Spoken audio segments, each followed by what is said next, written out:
Praise road. હું Stanley Macwan, મારી YouTube channel Gujarati Bible સ્ટડીમાં તમારું સ્વાગત છે.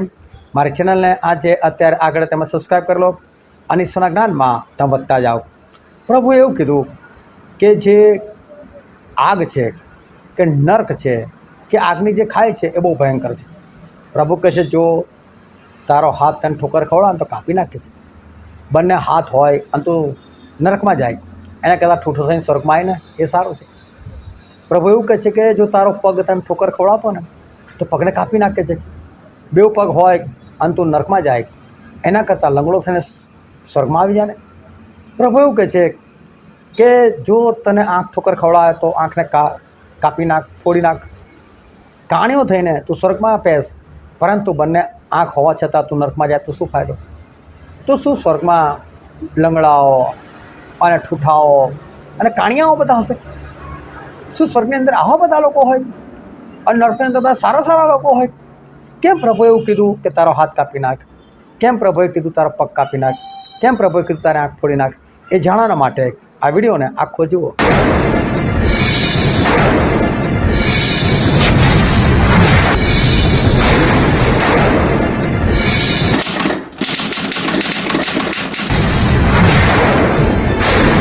હાલેલુયા. આપણે ઈશ્વરના વચન તરફ જઈએ અને બાઇબલની અંદરથી માર્કની લખેલી સુવાર્તા તેનો 9મો અધ્યાય અને આપણે વાંચીશું તેની 43મી કલમથી લઈને તેની 50મી કલમ સુધી. માર્ક 9:43-50. અને જો તારો હાથ તને ઠોકર ખવડાવે તો તેને કાપી નાખ. તને બે હાથ છતાં નરકમાં ન હોલવનાર અગ્નિમાં જવું તેના કરતાં ઠૂઠો થઈને જીવનમાં પેસવું એ તારે માટે સારું છે. અને જો તારો પગ તને ઠોકર ખવડાવે તો તેને કાપી નાખ. તને બે પગ છતાં નરકાગ્નિમાં નંખાવું તેના કરતાં લંગડો થઈને જીવનમાં પેસવું એ તારે માટે સારું છે. અને જો તારી આંખ તને ઠોકર ખવડાવે તો તેને કાઢી નાખ. અને તેને બે આંખ છતાં નરકાગ્નિમાં નખાવું કે જ્યાં તેઓને કીડો મળતો નથી ને અગ્નિ હોલવાતો નથી. તેના કરતાં કાણો થઈને દેવના રાજ્યમાં બેસવું એ તારે માટે સારું છે. કેમ કે અગ્નિથી હરેક સળું કરાશે અને હરેક યજ્ઞ મીઠાથી સળુનો કરાશે. મીઠું તો સારું છે, પણ જો મીઠું સ્વાદ વગરનું થયું હોય તો તેને શોધી સાથી ખારું કરશો. પોતામાં મીઠું રાખો ને માહે સલાહ રાખો. ઈશ્વર પિતાનું વાંચેલું વચન આપણા માટે પુષ્કળ આશીર્વાદિત છે ને. ઈશ્વર પિતાનું વચન સત્ય છે અને બાઇબલનું વચન કહે છે કે તમે સત્ય જાણશો અને સત્ય તમને મુક્ત કરશે.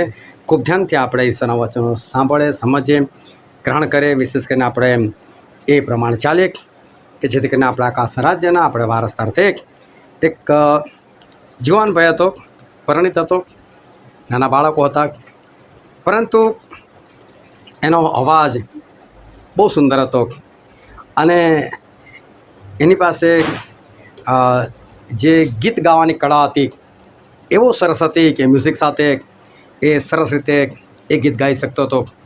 ખ્રિસ્તી હતો અને સારા કુટુંબમાં જન્મેલો હતો. બાઇબલનું જ્ઞાન હતું, નિયમિત સન્ડે સ્કૂલમાં જવું અને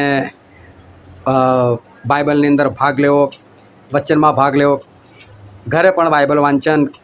એટલે એને બાઇબલનું પણ ઘણું બધું એને જ્ઞાન હતું. સાથે સાથે બોલવામાં બહુ ચતુર, એટલે કે ક્યારે કઈ રીતે બોલવું એ પણ એને સમજ અને સરસ એનામાં વાકચાતુર્ય હતું. પરંતુ અચાનક જ એનું મોત થઈ ગયું. અને સ્વાભાવિક છે કે કોઈ પણ માણસ મરે એટલે એણે ખ્રિસ્તના ન્યાયાસન આગળ એને ઊભા રહેવું પડે છે. અને પ્રભુ ઈસુ ખ્રિસ્તનું જે રાજ્યાસન હતું એની સામે એને ઊભો કરવામાં આવ્યો અને ત્યાં પ્રભુ ઈસુ ખ્રિસ્ત સાથે એના સવાલ જવાબ થયા અને પ્રભુએ એને જે વાત કરી કે મેં તને બહુ સરસ અવાજ આપેલો, તું ગીત બહુ સરસ રીતે ગાઈ શકતો હતો, તને મેં એવી સમજ શક્તિ આપેલી કે તું મ્યુઝિક સાથે બહુ સારી રીતે ગાઈ શકે, પણ આ તારા પુસ્તકમાં તો લખેલું છે કે તે કદી મારી આરાધના નથી કરી, તે કદી કોઈની પાસે આરાધના કરાવી નથી. તારી પાસે ચર્ચ હતું, તારી પાસે સંગત હતી, તો કરી શકતો હતો, પણ તે કોઈ જગ્યાએ તે આરાધના નથી કરાઈ કે જે તારા પુસ્તકની અંદર આવું કંઈક લખવામાં આવ્યું નહોતું. તને સરસ બાઇબલનું જ્ઞાન હતું, પરંતુ એ બાઇબલના જ્ઞાનનો તે ઉપયોગ શું કર્યો? તે કદી કોઈને સુવાર્તા નથી આપી, તે કદી કોઈને વચન નથી આપ્યું.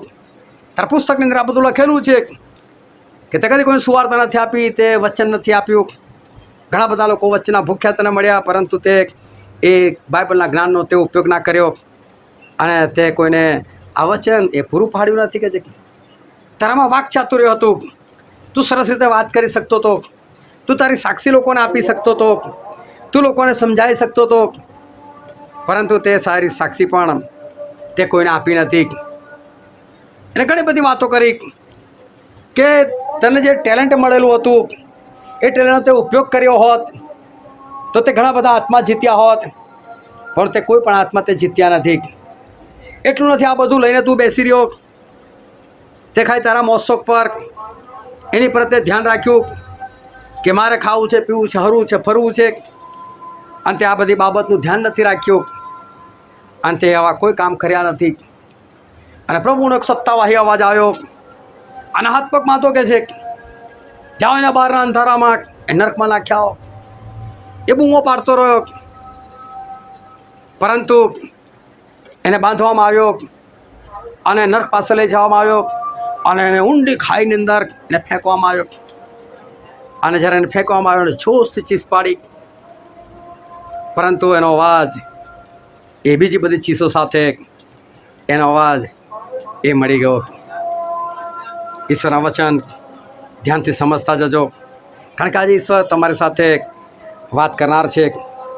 આજે તમારા જીવનની અંદર સમસ્યાઓ છે, આજે તમારા જીવનની અંદર બીમારીઓ છે, આજે તમારા જીવનની અંદર એવા બધા પ્રશ્નો છે, અને દરેકને કંઈક ને કંઈક પ્રશ્નોના જવાબની જરૂર છે.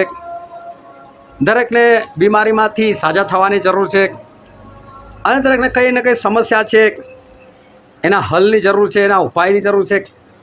અને આજે તમારા જીવનમાં જે કંઈ સમસ્યા છે, જે કંઈ પ્રશ્નો છે, જે કંઈ ઉણપ છે, જે કંઈ ખામી છે, એ દરેકનો ઉપાય આજે ઈશ્વર એમના વચનથી એ આપવાના છે. અને માટે જો તમે આજે એ ઉપાયને ધ્યાનમાં લેશો તો ચોક્કસ તમારા જીવનમાં આવનાર દિવસોમાં કોઈ પ્રશ્ન રહેનાર નથી. પરંતુ એ ઉપાય પ્રમાણે તમારે ચાલવું એ જરૂરી રહેશે. અને માટે ખાસ ધ્યાનથી સમજજો. આજે ઘણા છે કે જે લોકોના જીવનની અંદર નાણાકીય સમસ્યાઓ છે. નાણાકીય સમસ્યા એટલે બની શકે એ લોકોને દેવું છે, બની શકે એ લોકો દેવું પૂરું કરવા માગે છે પણ દેવું પૂરું નથી થતું. બની શકે એ લોકો સારી કમાણી કરવા ચાહે છે કે જેથી કરીને દેવું પૂરું થાય, પણ સારી કમાણી એ લોકો કરી શકતા નથી.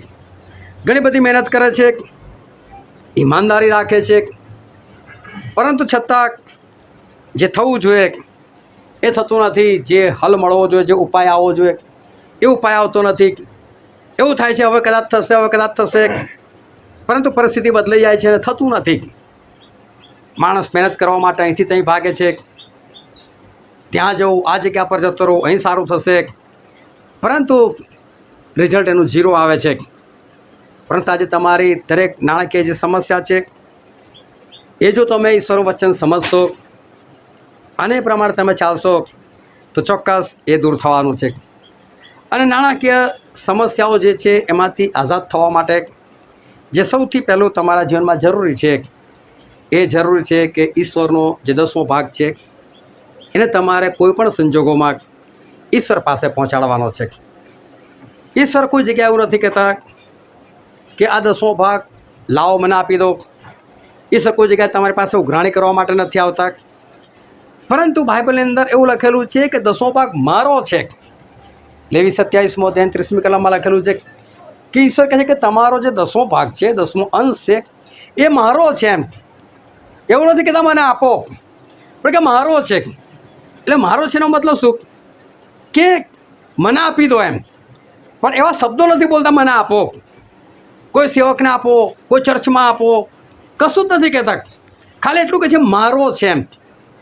એટલે જ્યારે તમારા ઘરમાં કોઈ આવે અને તમારા ઘરની કોઈક વસ્તુ જુએ અને વસ્તુ જોઈને કે આ તો મારું છે, એટલે શું કહેવા માગે, ભાઈ મારું તારા ઘરમાં કેમ, મારું તારા ઘરમાં કેમ પડી રહ્યું છે, અને તું ક્યારે લઈ આવ્યો મારા ઘરમાં, તું ક્યારે ઉઠાઈ લાવ્યો મારા ઘરમાંથી, આ તો મારું છે.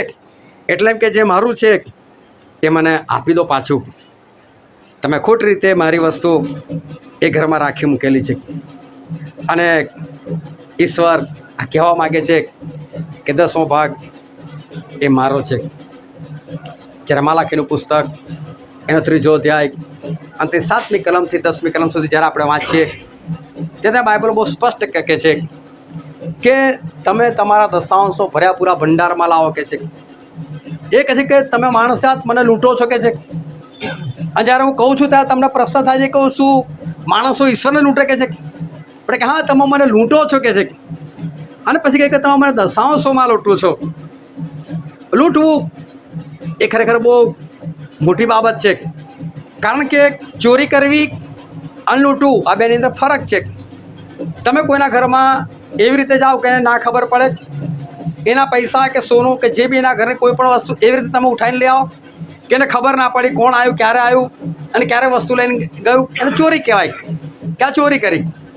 પરંતુ તમે બિંદાસ્તીના ઘરમાં જાઓ, હથિયાર લઈને જાઓ, 2-4 ઝાપટો મારી દો, હથિયાર મારો, એને મારી નાખવાની ધમકી આપો અને ત્યાર પછી તમે એની પાસે લઈને આવો, લાઈક એને કહેવાય લૂંટ કરી. અને પ્રભુ શું કહે છે કે તમે મને લૂંટ્યો છે કે છે.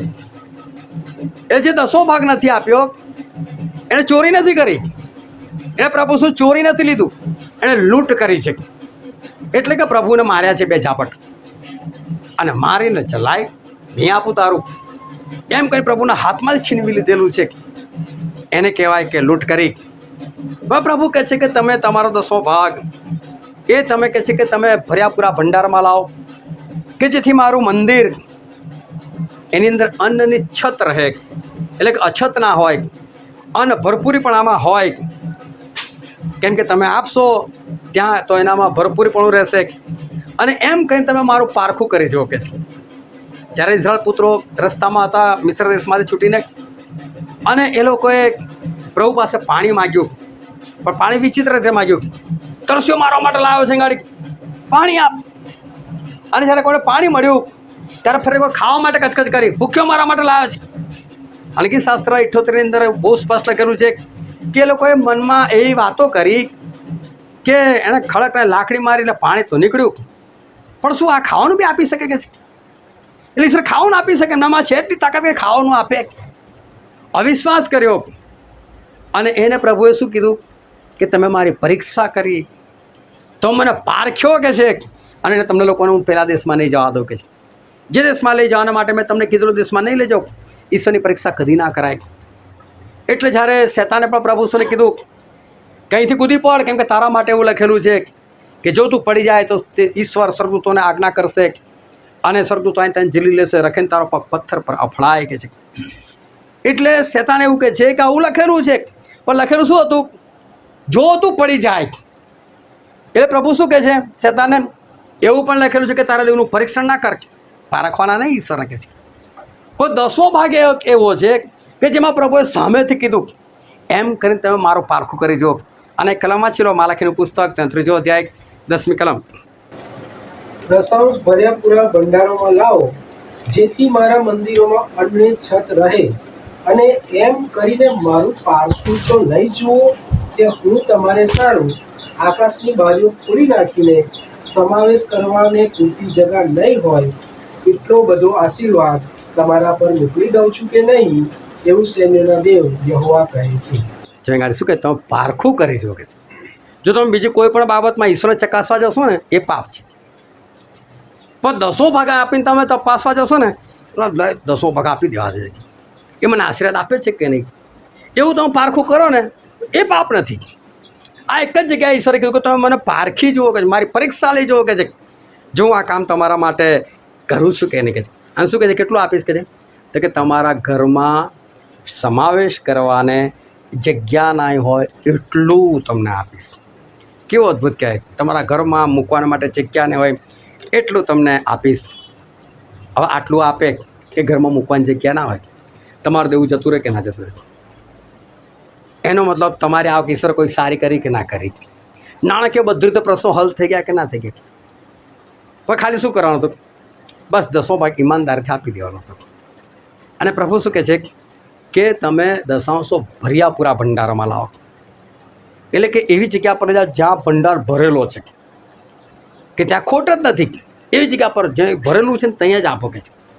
એટલે જેની પાસે છે એને આપવામાં આવશે, જ્યાં ભરેલું છે ત્યાં જ તમે આપો કે છે. પછી શું કે જેથી મારા મંદિરમાં અન્નની છત રહે, એટલે કે અછત ના પડે. અને પ્રેતના કૃત્યોમાં એવું લખેલું છે, તેનો 17મો અધ્યાય અને તેની 24મી કલમ. જે દેવ જગત તથા તેમાંનું સઘળું ઉત્પન્ન કર્યું તે આકાશ તથા પૃથ્વીના પ્રભુ હોવાથી હાથે બાંધેલા મંદિરોમાં રહેતા નથી. શું કહે છે બાઇબલ? ઈશ્વર હાથે બાંધેલા મંદિરમાં રહેતા નથી. અને પ્રભુ શું કહે છે કે તમે 10મો ભાગ કઈ લાવો? તો કે મારા મંદિરમાં. પણ મંદિરમાં તો રહેતા નથી. તો કયા મંદિરમાં લઈ જવું? કઈ જગ્યાએ લઈ જવું? અને બાઇબલનું વચન એવું કહે છે, 1 કોરિન્થી 3 અધ્યાય અને તેની 16મી 17મી કલમ. તમે દેવનું મંદિર છો અને તમારામાં દેવનો આત્મા વસે છે, એ શું તમે જાણતા નથી? જો કોઈ દેવના મંદિરનો નાશ કરે તો દેવ તેનો નાશ કરશે, કેમ કે દેવનું મંદિર પવિત્ર છે અને તે મંદિર તમે છો. બાઇબલ કહે છે કે ઈશ્વરનું મંદિર કોણ છે? તો કે જેનામાં દેવનો આત્મા વસે છે એ વ્યક્તિ. એનો મતલબ કે 10મો ભાગ કોને આપવાનો છે? એક એવા વ્યક્તિને આપવાનો છે કે જે દેવનું મંદિર છે. એવો વ્યક્તિ કે જેની અંદર ઈશ્વરનો ખજાનો ભરપૂરીમાં ભરેલો છે. આ કોઈ જગતના ખજાનાની વાત નથી કે તમે ભર્યા પૂરા ભંડારમાં લાવો, એટલે કે જ્યાં સોનું ચાંદી ફલાવ ઢેકણું બધું ભરેલું છે એની વાત નથી.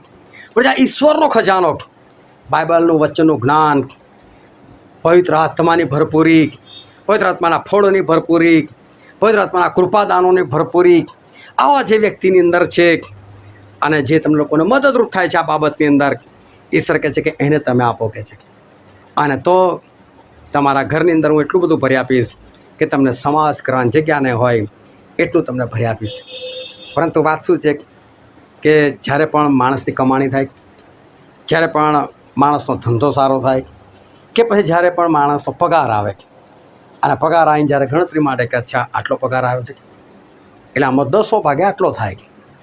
10મો ભાગ જેટલો થાય છે એટલે એ 10મા ભાગ પર તો ઓછી નજર પહેલાં પર જુએ બચ્યું કેટલું. અને આટલામાંથી તો મારે ઘઉં લાવવાના છે, મારે ચોખા લાવવાના છે, મારે તેલ લાવવાનું છે, મારે સાબુ લાવવાના છે, આ વખતે તો કપડાં ખરીદવાના છે, પેલાના ઘરમાં લગ્ન પણ આવી રહેલું છે, અને કદી કોઈ બીમારીમાં પડી ગયું તો અચાનક કઈથી પૈસા લાવવાના. એટલે આ બધી ગણતરી માંડે ને ત્યારે ખબર પડે કે 10મો ભાગ તો બહુ વધારે પડતો જઈ રહ્યો છે, બજેટ આખું આમ તેમ થઈ રહ્યું છે. એટલે માણસ શું કરે? 10મો ભાગ પર પાછો અંદર મૂકે, રહેવા દે, આ તમને ડબલ આપી દઈશું. પણ આ વખતે આપણાથી નહીં અપાય. તમે વિચાર કરો કે જે વખતે માણસ 10% ના આપી શકતો હોય, બીજા મહિને 20% કાઢી શકવાનો. એટલે તો ભૂલથી નથી નીકળવાના. એટલે માણસને શું લાગે છે? આ બધું ભારે લાગી જાય છે.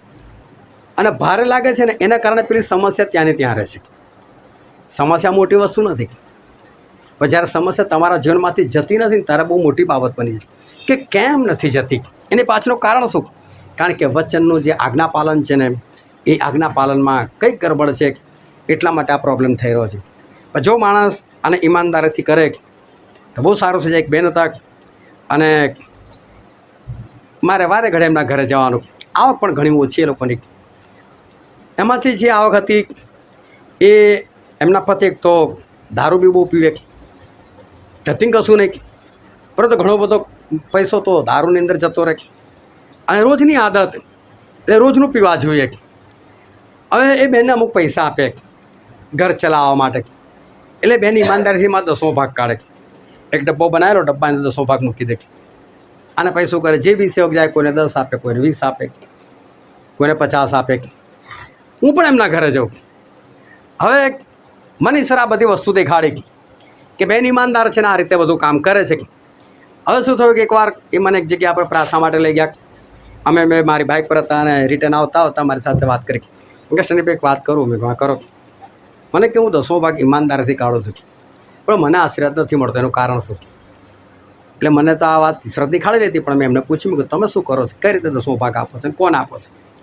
એટલે એમણે મને વાત કરી કે હું આ રીતે રાખી મૂકું અને આ રીતે બધાને થોડું થોડું કરીને મહિનો ચલાવી લઉં. કે જેમ મહિનાનો અનાજ ભરે ને 10મો ભાગ બી મહિનાનો, થોડું થોડું કરીને આખો મહિનો પતાવી દેવાનો ઈમાનદારીથી. પણ અમને ખબર નહીં. મેં તમે આવું ના કરશો. મને કહે તો મેં કહ્યું તમે ઘરે જાઓ, પ્રાર્થના કરજો કે સર 10મા ભાગનો હકદાર કોણ છે અને મારે કઈ રીતે એને આપવું જોઈએ. પણ મેં કહ્યું જે બી ઈશ્વર દેખાડે એને તમે પૂરેપૂરો આપી દો. કારણ કે મારા ઘરે સેવકો બહુ આજ તો ખબર ખાલી હાથ કાઢું. મેં ખાલી હાથ ના કાઢવા દો, તમારે બીજામાંથી આપજો, વધારાનો આપજો. કાં તો કોઈ ખાલી હાથે જાય તો એમાં શું છે, ખરેખર સેવક હશે તો ફરી વખત આવશે. ભલે તમે ખાલી કાઢશો, પણ નહીં આવે તો સમજી લો કે એની તમને જરૂર બી નથી. એટલે એમના મગજમાં વાત ઘૂસી અને એમણે ઘરે જઈને પ્રાર્થના કરી. પછી જે ઈશ્વર એમને દેખાડે એ પ્રમાણે એ આધીન થયા. અને આધીન થયા પહેલો જ મહિનો. અને એમના પતિ જે જગ્યા પર જોબ કરતા હતા એના માલિકે પૂછ્યું, એટલે કે કેટલા છોકરા તારા કહે છે, શું કરે છે, કે છે શું ભણે છે? એ પેલા ભાઈએ કીધું કે ભાઈ આટલા છોકરા છે ને આવી રીતે ભણે છે. મહિનાનો ખર્ચો કેટલો? તો કે આટલો ખર્ચો એ અલગથી લઈ જશે મારા પાસેથી, કે છે એ બધું જવાબદારી મારી, કે છે પહેલાં જ મને આટલો ફાયદો. ત્યાર પછી એમનો પગાર વધાર્યો. ત્યાર પછી આ ભાઈએ દારૂ છોડી દીધું અને સુધારો થતો ગયો. અને સરે અજાયબ જેવું એમના જીવનની અંદર એ કામ કર્યું. પરંતુ આને તમે આધીન થાવ તો હવે એક બીજું પરિવાર હતું. હવે પરિવારની અંદર એક ઘટના બની કે છોકરી બીમાર પડી ગઈ. છોકરી મુશ્કેલથી 16-17 વર્ષની અને છોકરી બીમાર પડી અને એ લોકો મને બોલાવ્યા પ્રાર્થના માટે. એટલે હું જાઉં, પણ એક દિવસ થાય અને ફોન આવે, એક દિવસ થાય ને ફોન આવે અને હું એમના ઘરે જાઉં અને પ્રાર્થના કરેલો છોકરી સાજી બી થઈ જાય. પણ આવી રીતે લગભગ 3 મહિના થયા. અને વખતે તો મારી પાસે સાયકલ પણ નથી. અનેક વાર મને કીધું કે આવજો ને પ્રાર્થના માટે. હું ચાલતો જતો હતો. પણ એ રસ્તામાં મેં ઈશ્વર સાથે વાત કરી, કહું પ્રભુ 3 મહિના થઈ ગયા એવું મને લાગે છે, આ છોકરી સાજી કેમ નથી થતી? અને ઈશ્વરે મને વાત કરી કે પતિ પત્ની બેઉ કમાય છે. બેઉની કમાણી કંઈ બહુ ભારે નથી, પણ ઠીક છે ઘરનું ગુજરાન ચાલી જાય, એનાથી વધારે કશું હતું નહીં. પણ કે બેઉ જણાએ બેસીને પ્રાર્થના કરી. 3 મહિના થયા અને પ્રાર્થના એવી કરી કે આપણે 10મો ભાગ અત્યાર સુધી નહોતા કાઢતા, પણ હવે કાઢીએ. અને મારી સાથે એ લોકો કરાર કર્યો કે પ્રભુ અમે 10મો ભાગ ઈમાનદારી તમને આપી દઈશું. હવે તમને ખાસી જૂની વાત છે. પતિનો પગાર 1300 રૂપિયા અને ના 1800 રૂપિયા અને પત્નીનો પગાર 500 રૂપિયા, 2300 રૂપિયા. 2300 રૂપિયાનો 10મો ભાગ 230. પહેલો જ મહિનો થયો, ગણતરી માંડી, એમાં 230 ના નીકળ્યા. આ તમને ડબલ આપી દઈશું. એ થવાનું જ નથી.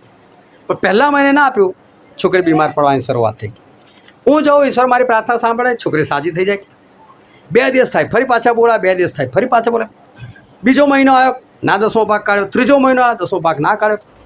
પ્રભુ કહ્યું 3 મહિના થઈ ગયા, કે છે એ સારું. એ દિવસ હું ગયો એમના ઘરે અને પછી મેં કહું હવે 10મા ભાગની વાત કેમ નહીં કરવાની? કારણ કે પૈસાની વાત એવી છે ને કે જો સેવક કરે તો એવું લાગે આને જોઈએ છે. એટલે એ વાત કરતાં બહુ અચકાટ થાય. એટલે મેં બહેનને કીધું, મેં કહ્યું બેન તમે આજથી બરાબર 3 મહિના જેવું થયું, પણ તમે ને તમારા પતિએ કંઈક નક્કી કરેલું હતું ઈશ્વર આગળ, એ તમે પૂરું નથી કર્યું. હવે 3 મહિના પહેલાંની વાત યાદ જ ના આવે. વિચાર કર્યો કે ભાઈ અમને યાદ નથી આવતું, અમે તો કશું નક્કી નથી કર્યું. પછી મેં થોડી હિન્ટ આપી. મેં કદાચ તમે કોઈક સેવકને જમવાનું કદાચ તમે વિચાર્યું હોય, કદાચ કોઈ સેવકને કપડાં આપવાનું વિચાર્યું, કદાચ તમે કોઈ મિટિંગ માનેલી હોય. અને આવી વાત કરીને તારે એકદમ યાદ આવ્યું. ફર્સ્ટલી ભાઈ હા અમે 3 મહિના પહેલાં મેં મારા પતિ આવું નક્કી કરેલું કે હવેથી અમે 10મો ભાગ આપી શકે છે અને 10મો ભાગ અમે નથી આપી શક્યા. મેં કહું મને તો ઈશ્વર સ્પષ્ટ જ દેખાડેલું, પણ જરા કહેતા અચકાતો મેં તમને આ રીતે વાત કરી. પણ મેં કહું તમે એક કામ કરો, 3 મહિના નથી આપ્યું ને ભૂલી જાઓ. આજે આપણે માફી માગી ઈશ્વર પાસે, ઈશ્વર તમને માફ કરશે. 3 મહિના ના આપતા કોઈ વાંધો નહીં, એ કાઢવાની જરૂર નથી. પણ હવે જે આવે એમાં તમે ઈમાનદારથી કાઢજો. અને 4થો મહિના ના કાઢી શક્યા. હવે છોકરી બીમાર પડી. એટલે ધીરે ધીરે છોકરીની હાલત ભયંકર થતી ગઈ. હવે મારી પ્રાર્થનાઓ બી સંભળાતી નથી. હવે તો એને દવાખાને દાખલ કરવાનો વારો આવ્યો. દવાખાને દાખલ કરવાનો વારો આવ્યો અને એક બીજા સેવક એમને મેં કીધું તમે બી જજો આ જગ્યા પર પ્રાર્થના માટે. એમ એમને કશું કીધું નહોતું. એ પણ ગયા અને ત્યાં એમણે તો વળી આડે ધડત બધું ઠોકાઠોક કરી નાખ્યું કે તમે લોકો ઈશ્વરના વચ્ચેના આધીન થતા નથી. એમ ઠપકો આપી નીકળી ગયા. બરાબર જે પ્રમાણે ઈશ્વર કીધું એ પ્રમાણે ઠપકો આપ્યો. પેલા બહેનને બી યાદ આવ્યું કે હા અમને સ્ટેન્ડીભાઈ બી આ વસ્તુ માટે ટોકેલા છે પણ અમે આધીન નથી થતા. છોકરી લગભગ મરવા જેવી થઈ ગઈ. ગભરાઈ ગયા લોકો. મને કે સ્ટેન્ડીભાઈ આ છોકરી તમારા ઘરે મૂકી દે. હું મૂકી જાઉં. એટલે પછી એ છોકરીને મારા ઘરે લઈ આવ્યા. મારા ઘરે લાવીને એ છોકરીને પલંગ પર સુવડાવી. અને છોકરીની હાલત એવી હતી કે 2 કે 3 દિવસની અંદર મારે ખબર આપવી પડે કે ભાઈ હવે તમારી છોકરી નથી રહી. અને લોકોને એ જ આશાથી મને આપી ગયેલા કે 2-3 દિવસની અંદર સ્ટેન્ડીભાઈ ખબર આપશે. હું ને બિંદુની પાસે બેઠા. એ છોકરીને કીધું મેં કીધું જો તારી ઉંમર 17 વર્ષની છે. એમ તારું કોઈ પાપ નથી પણ તારા મા બાપના પાપે તું ભોગવી રહી છે. આજે તો એવી પ્રાર્થના કર કે પ્રભુ આજથી મારી માં બિંદુ અને મારા પપ્પા સ્ટેનલી અમે મેં કોઈ શ્રાપિત નથી. એટલે કે અમારો કોઈ શ્રાપ તારી પર નહીં આવે. અમે આશીર્વાદિત છે. તું આશીર્વાદિત થઈશ અને તને જીવન મળશે. એ છોકરીએ પ્રાર્થના કરી એ રીતે. તો માનસો એ છોકરી તરત જ ઊભી થઈ ગઈ. તરત જ સાજી થઈ ગઈ. 2 કે 3 દિવસે એ છોકરીની મમ્મી છોકરીના ફોઈ એ લોકો જોવા માટે આવતા હતા.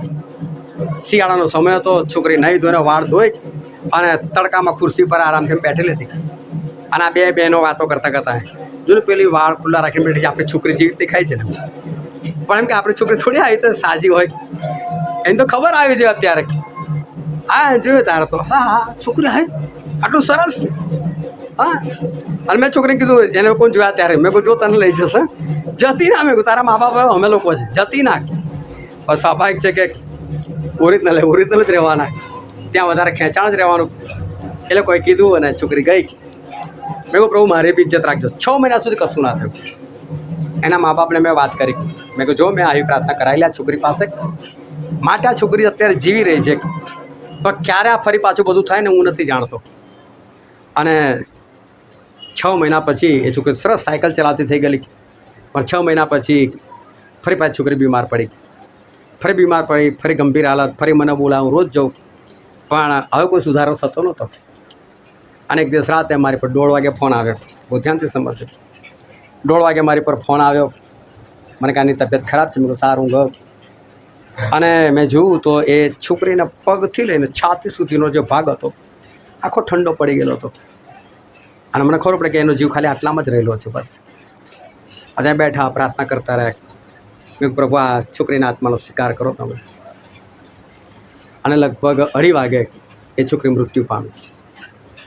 અને પછી ના પપ્પાએ અને મમ્મીએ જોયું લાગેલું. મેં કે સ્ટેલીભાઈ તમે ચેક કરો છે. મેં કહું આ નથી છોકરી. અને એ છોકરીના પપ્પા કે ચા બનાવો કે ચા બનાવીને પીધી. ફૂઈના ઘરે હતી છોકરી. નજીકમાં છોકરીનું ઘર. મને કે પેલા ઘરે છે. સારું. લગભગ 4 વાગે એ છોકરીનું ડોડ બોડી મેં ઉઠાવી આમ. અને લગભગ ખબર નહીં કેટલા પગલાં હતા. 500-700 પગલાં હું ઉચકીને લઈ ગયો ડેડ બોડી. તે જઈને એના ઘરમાં સુડાઈ. અને પછી મમ્મી ને પપ્પા બી રડવા લાગ્યા. અને મને ગુસ્સો ચડ્યો. મેં રડવાનું બંધ કરો. બહુ ખખડાયા લોકોને. ડેડ બોડીની સામે મેં ખખડાયા. મેં કીધું છોકરી મરી નથી કે તમે લોકો મર્ડર કરીશું. મારી નાખી તમે લોકો. તમે આટલું ના કરી શીખ્યા. તમે આટલું તમે કરી નાખ્યું તો તમને આશીર્વાદ કરતા આજે છોકરી હોત. પણ મેં કહ્યું તમે આ છોકરીને તમે મર્ડર કરી નાખ્યું છે. ડેડ બોડી પર હજુ મરેલી છે તાજી. બીજા દિવસે મને અમદાવાદથી ફોન આવેલો. તો હું તો અમદાવાદ જતો રહ્યો. અને કબ્રસ્તાન જેટલા લોકો ભેગા હતા એટલા બધાએ મારી વાત કરી. સ્ટેનલીભાઈ રોજ આવતા હતા આજે કેમ નથી દેખાયા? જ્યારે મરી ગઈ ત્યારે કેમ નથી દેખાયા? એના મમ્મી પપ્પા જ વાત કરી એ અમદાવાદ ગયા છે કે એમને પ્રાર્થના માટે બોલાવેલા એટલે ત્યાં ગયા છે. પરંતુ એક નાનકડી વાત માટે એ લોકો આ છોકરીને ગુમાવી બેઠા. માણસોને આ વસ્તુ ભારે લાગે છે. ભારે નથી. જો તમે કરવા ચાહો તો ભારે નથી. પરંતુ માણસને આ પ્રોબ્લેમ છે નથી થતું. અને એટલે પછી એના જીવનની અંદર નાણાકીય રીતે આશીર્વાદ નથી હોતો. ખેંચતાણ રહ્યા કરે છે. પરિસ્થિતિને ભગડ્યા કરે છે. દેવામાંથી બહાર નથી નીકળાતું. પરંતુ માણસ જો આટલું કરે તો ખરેખર ઈશ્વર એને એમાંથી બહાર કાઢી શકે છે. આ ઈશ્વરનો ઉપાય છે. બીજો એક સમસ્યા જે માણસના જીવનમાં સામાન્ય રીતે જોવા મળે છે એ છે બીમારી. કે બીમારી એક એવી વસ્તુ છે કે લગભગ વિશ્વાસી કહેતા હોય કે આત્મિક કહેતા હોય, પરંતુ આ બીમારી જે છે એ વારે ઘડે લાગ્યા જ કરે છે. કદી તાવ, કદી ખાંસી, કદી શરદી, કદાચ વધારે, કદાચ ઓછું. પરંતુ બીમારી, અને આપણે વિશ્વાસી તરીકે જે રીતે આપણે બાઇબલ અભ્યાસ કરે છે એ રીતે આપણને એટલું ખબર છે કે પાપને કારણે એ બીમારી આવી રહી છે. એટલે પાપથી આઝાદ થવું એ બહુ જરૂરી છે. અને પાપથી આઝાદ થવું બહુ આસાન છે કે માણસો પાપથી આઝાદ થઈ જાય તો પછી એને આ બીમારી જતી રહે.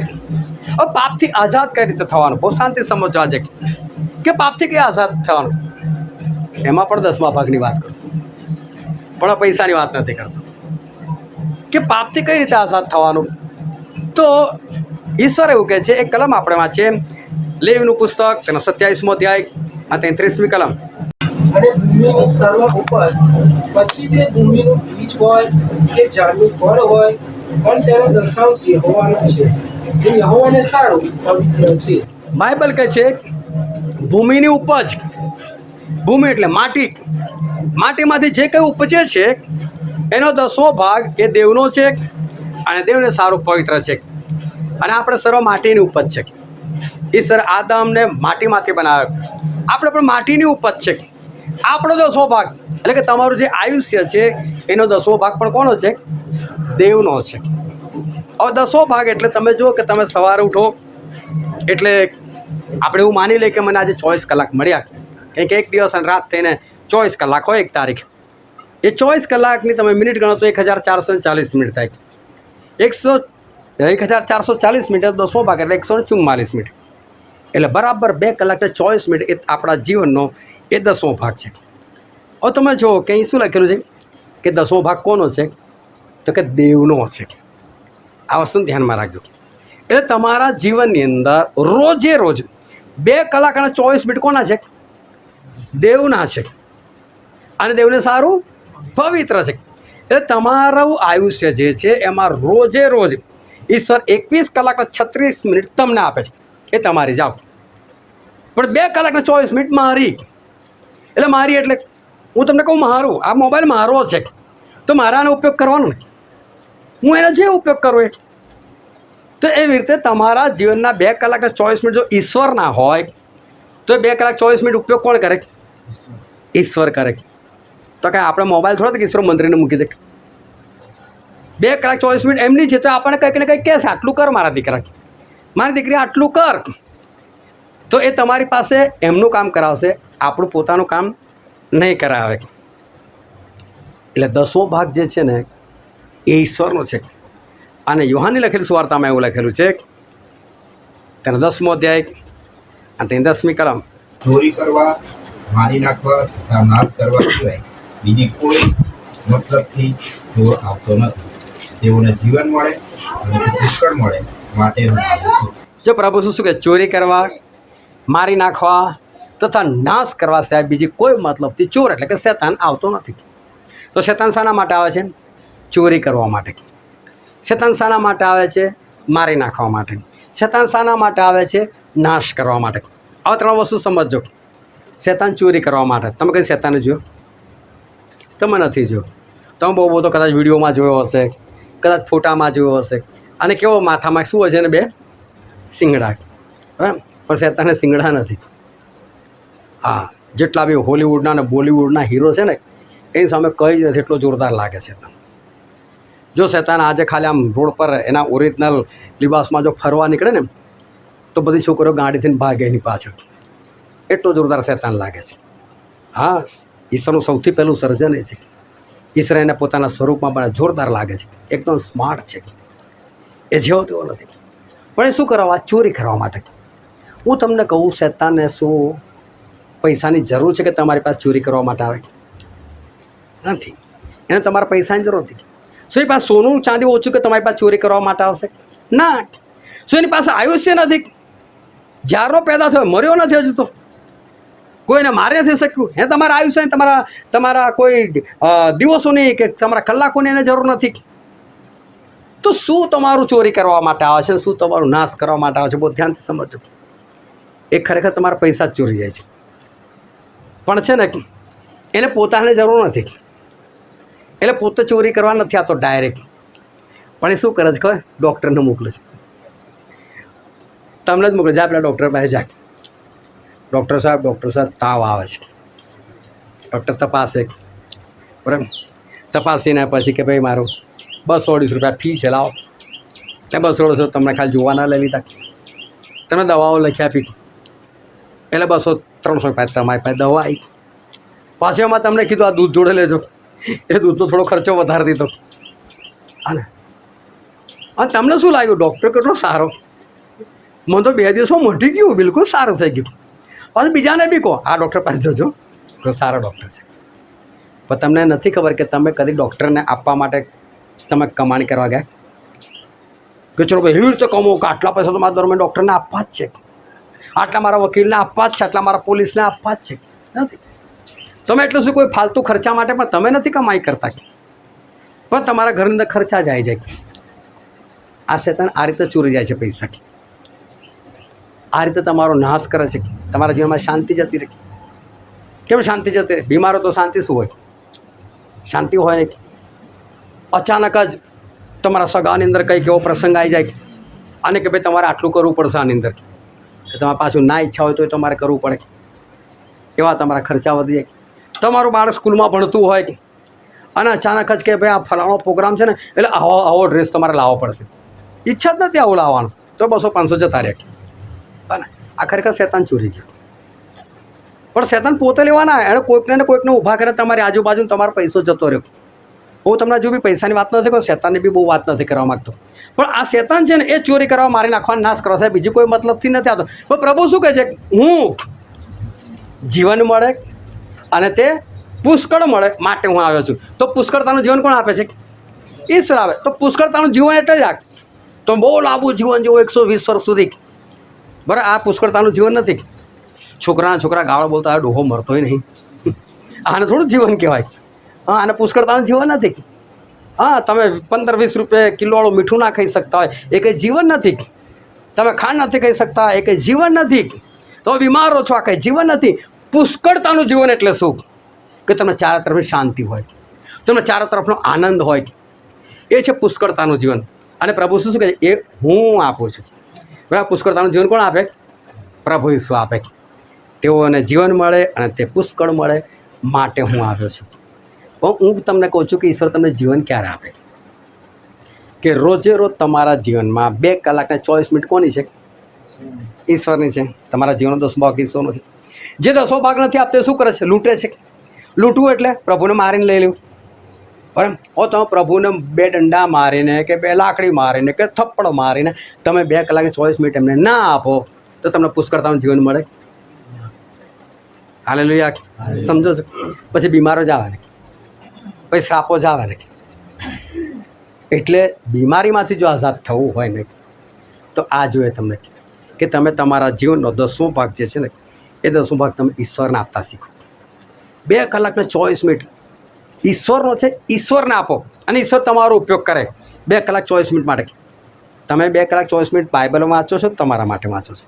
તમે 2 કલાક 24 મિનિટ કોઈ મિટિંગમાં જાઓ છો તો તમારા માટે જાઓ છો. તમે 2 કલાક અને 24 મિનિટ કદાચ પ્રાર્થના કરો, તમારા માટે કરો. આ તમારું કામ છે, ઈશ્વરનું નથી. આ તમે તમારા આત્માની ઉન્નતિ માટે કરો છો. પણ તમે કોઈક બીજાના માટે જાઓ છો પ્રાર્થના કરવા માટે, કારણ તમે તમારા ઘરમાં બેસી કોઈ બીજા માટે પ્રાર્થના કરો છો. તમે કોઈને સાક્ષી આપવા માટે જાઓ, તમે કોઈને વચન આપવા માટે જાઓ છો. બરાબર, એ છે કે ઈશ્વરને 10મો ભાગ આપ્યો. એ રીતે 2 કલાક 24 મિનિટ તમારા રોજે રોજ, એક દિવસ નહીં, રોજે રોજ તમે જો ઈશ્વરમાં ખર્ચી નાખો ને તો પ્રભુ ઈસુ શું કીધેલું ખબર શિષ્યોને? કે જાઓ કે છે અને મારું કામ કરો કે છે, કારણ કે ફસલ પુષ્કળ છે પરંતુ મજૂરો થોડા છે. આના માટે તમે ફસલના ધણીને પ્રાર્થના કરો કે બીજા મજૂરો મોકલી આપે. એમને તો મજૂરોની આજે જરૂર છે. આજે પણ વાક્ય એવું ને એવું છે. એનો મતલબ ઈશ્વરને આજે પણ જરૂર છે, મજૂરોની જરૂર છે. આજે બી એમને એવા લોકોની જરૂર છે કે જે રોજ વધારે નહીં, કમસે કમ 2 કલાક 24 મિનિટ તો મારું કામ કરે, એવા લોકોની જરૂર છે. હવે જો જેને જરૂર હોય, ઈશ્વરને જરૂર હોય, તમારે ને મારે જરૂર હોય કે આપણે 2 કલાક 24 મિનિટ એમનું કામ કરે અને તમે ઈમાનદારીથી કરતા હોય તો પ્રભુ તમારાથી કેટલા ખુશ થાય. ઓ શૈતાન તે ચોરી કરવા માટે આવે પેલા ડૉક્ટર પાસે મોકલું એ તાકાત છે. કોઈ પોલીસવાળો, કોઈ વકીલ, કોઈ ફાલતુ ખર્ચો તમારા ઘરમાં ઈશ્વર આવવા દે? અપુષ્કળતાનું જીવન મળે. કેમ 2 કલાક 24 મિનિટ મહારાજને મને આપે છે આવો તો પછી બાકીનું કામ પૂરું કરું એ ઈશ્વરના હાથમાં ખરું કે નહીં? હાલેલુયા. બીમારીમાંથી આઝાદ થવું બહુ આસાન, પુષ્કળતાનું જીવન મેળવવું બહુ આસાન. બસ રોજના 2 કલાક અને 24 મિનિટ જે છે ને એ તમે ખાલી ઈશ્વરને આપતા શીખો. ઈશ્વરના જ છે, ઈશ્વરને આપતા શીખો. અને જો તમે કદાચ 2 કલાક ને 24 મિનિટ રોજ નથી આપી શકતા તો તમને બીજી એક આઈડિયા પણ આપું. અઠવાડિયાનો પહેલો દિવસ કયો? રવિવાર. અઠવાડિયાનો પહેલો દિવસ રવિવાર. રોજના 2 કલાક ને 24 મિનિટ એટલે અઠવાડિયું કેટલા દિવસ હોય? 7 દિવસ. ગુણ્યા 7 કરો તો કેટલા થાય? એટલા કલાકો એક દિવસ તમે ખર્ચી શકવાના રવિવારે કે તમને જ્યારે રજા હોય ત્યારે તો તમે એવું કરો. પણ જે માણસ રોજ 2 કલાક 24 મિનિટ ના આપી શકે એ અઠવાડિયામાં એક સામટું આપી શકવાનું નથી, આપી શકવાનું. અને માટે બીમારીમાંથી આઝાદ થવું એટલે કે આપણે પુષ્કળતાનું જીવન મેળવવું હોય તો એક જ બાબત છે અને છે રોજે રોજ 2 કલાક અને 24 મિનિટ તમે ઈશ્વરનું કામ તમે કરો. એટલે મેં ઘણી વખત શીખવાડેલું કે તમે લોકો એક શેડ્યુલ બનાવો. આ શેડ્યુલ બનાવો કેમ જરૂર છે હું તમને કહું છું. તમારા જીવનમાં એટલા બધા વ્યર્થ કામો છે, એટલા બધા સમય એવા છે કે જે તમે વેસ્ટમાં, બરબાદીમાં તમે ખાલી કાઢી નાખો છો પણ તમને નથી ખબર પડતી. હું તમને કહું ને 2 કલાક 24 મિનિટ એ તમે 24 કલાકનું 2 કલાક 24 મિનિટ ઈશ્વર આપી દેવાનું રહ્યું કેટલું મારી પાસે તો એની બી ગણતરી મારો ને 21 કલાક 36 મિનિટ. બસ 21 કલાક 36 મિનિટ. અલે 2 કલાક 24 જ મિનિટ એમણે માગેલી છે. ઓક્સિજન એમનો, આયુષ્ય એમનું, બધું તો એમનું છે. સૂરજ એમનો છે, ચંદ્ર એમનો છે, દિવસ એમનો છે, રાત એમની છે. હકીકતમાં તો એમણે એવું કહ્યું કે 2 કલાક 24 મિનિટ જ તારી, બાકીનું બધું મને આપવું છે એવું એમણે કરવું છે. પણ માગે છે કેટલું? ખાલી 2 કલાક 24 મિનિટ. જે બધું બંધ કરી દે ને તો તમે કંઈ ના રહો.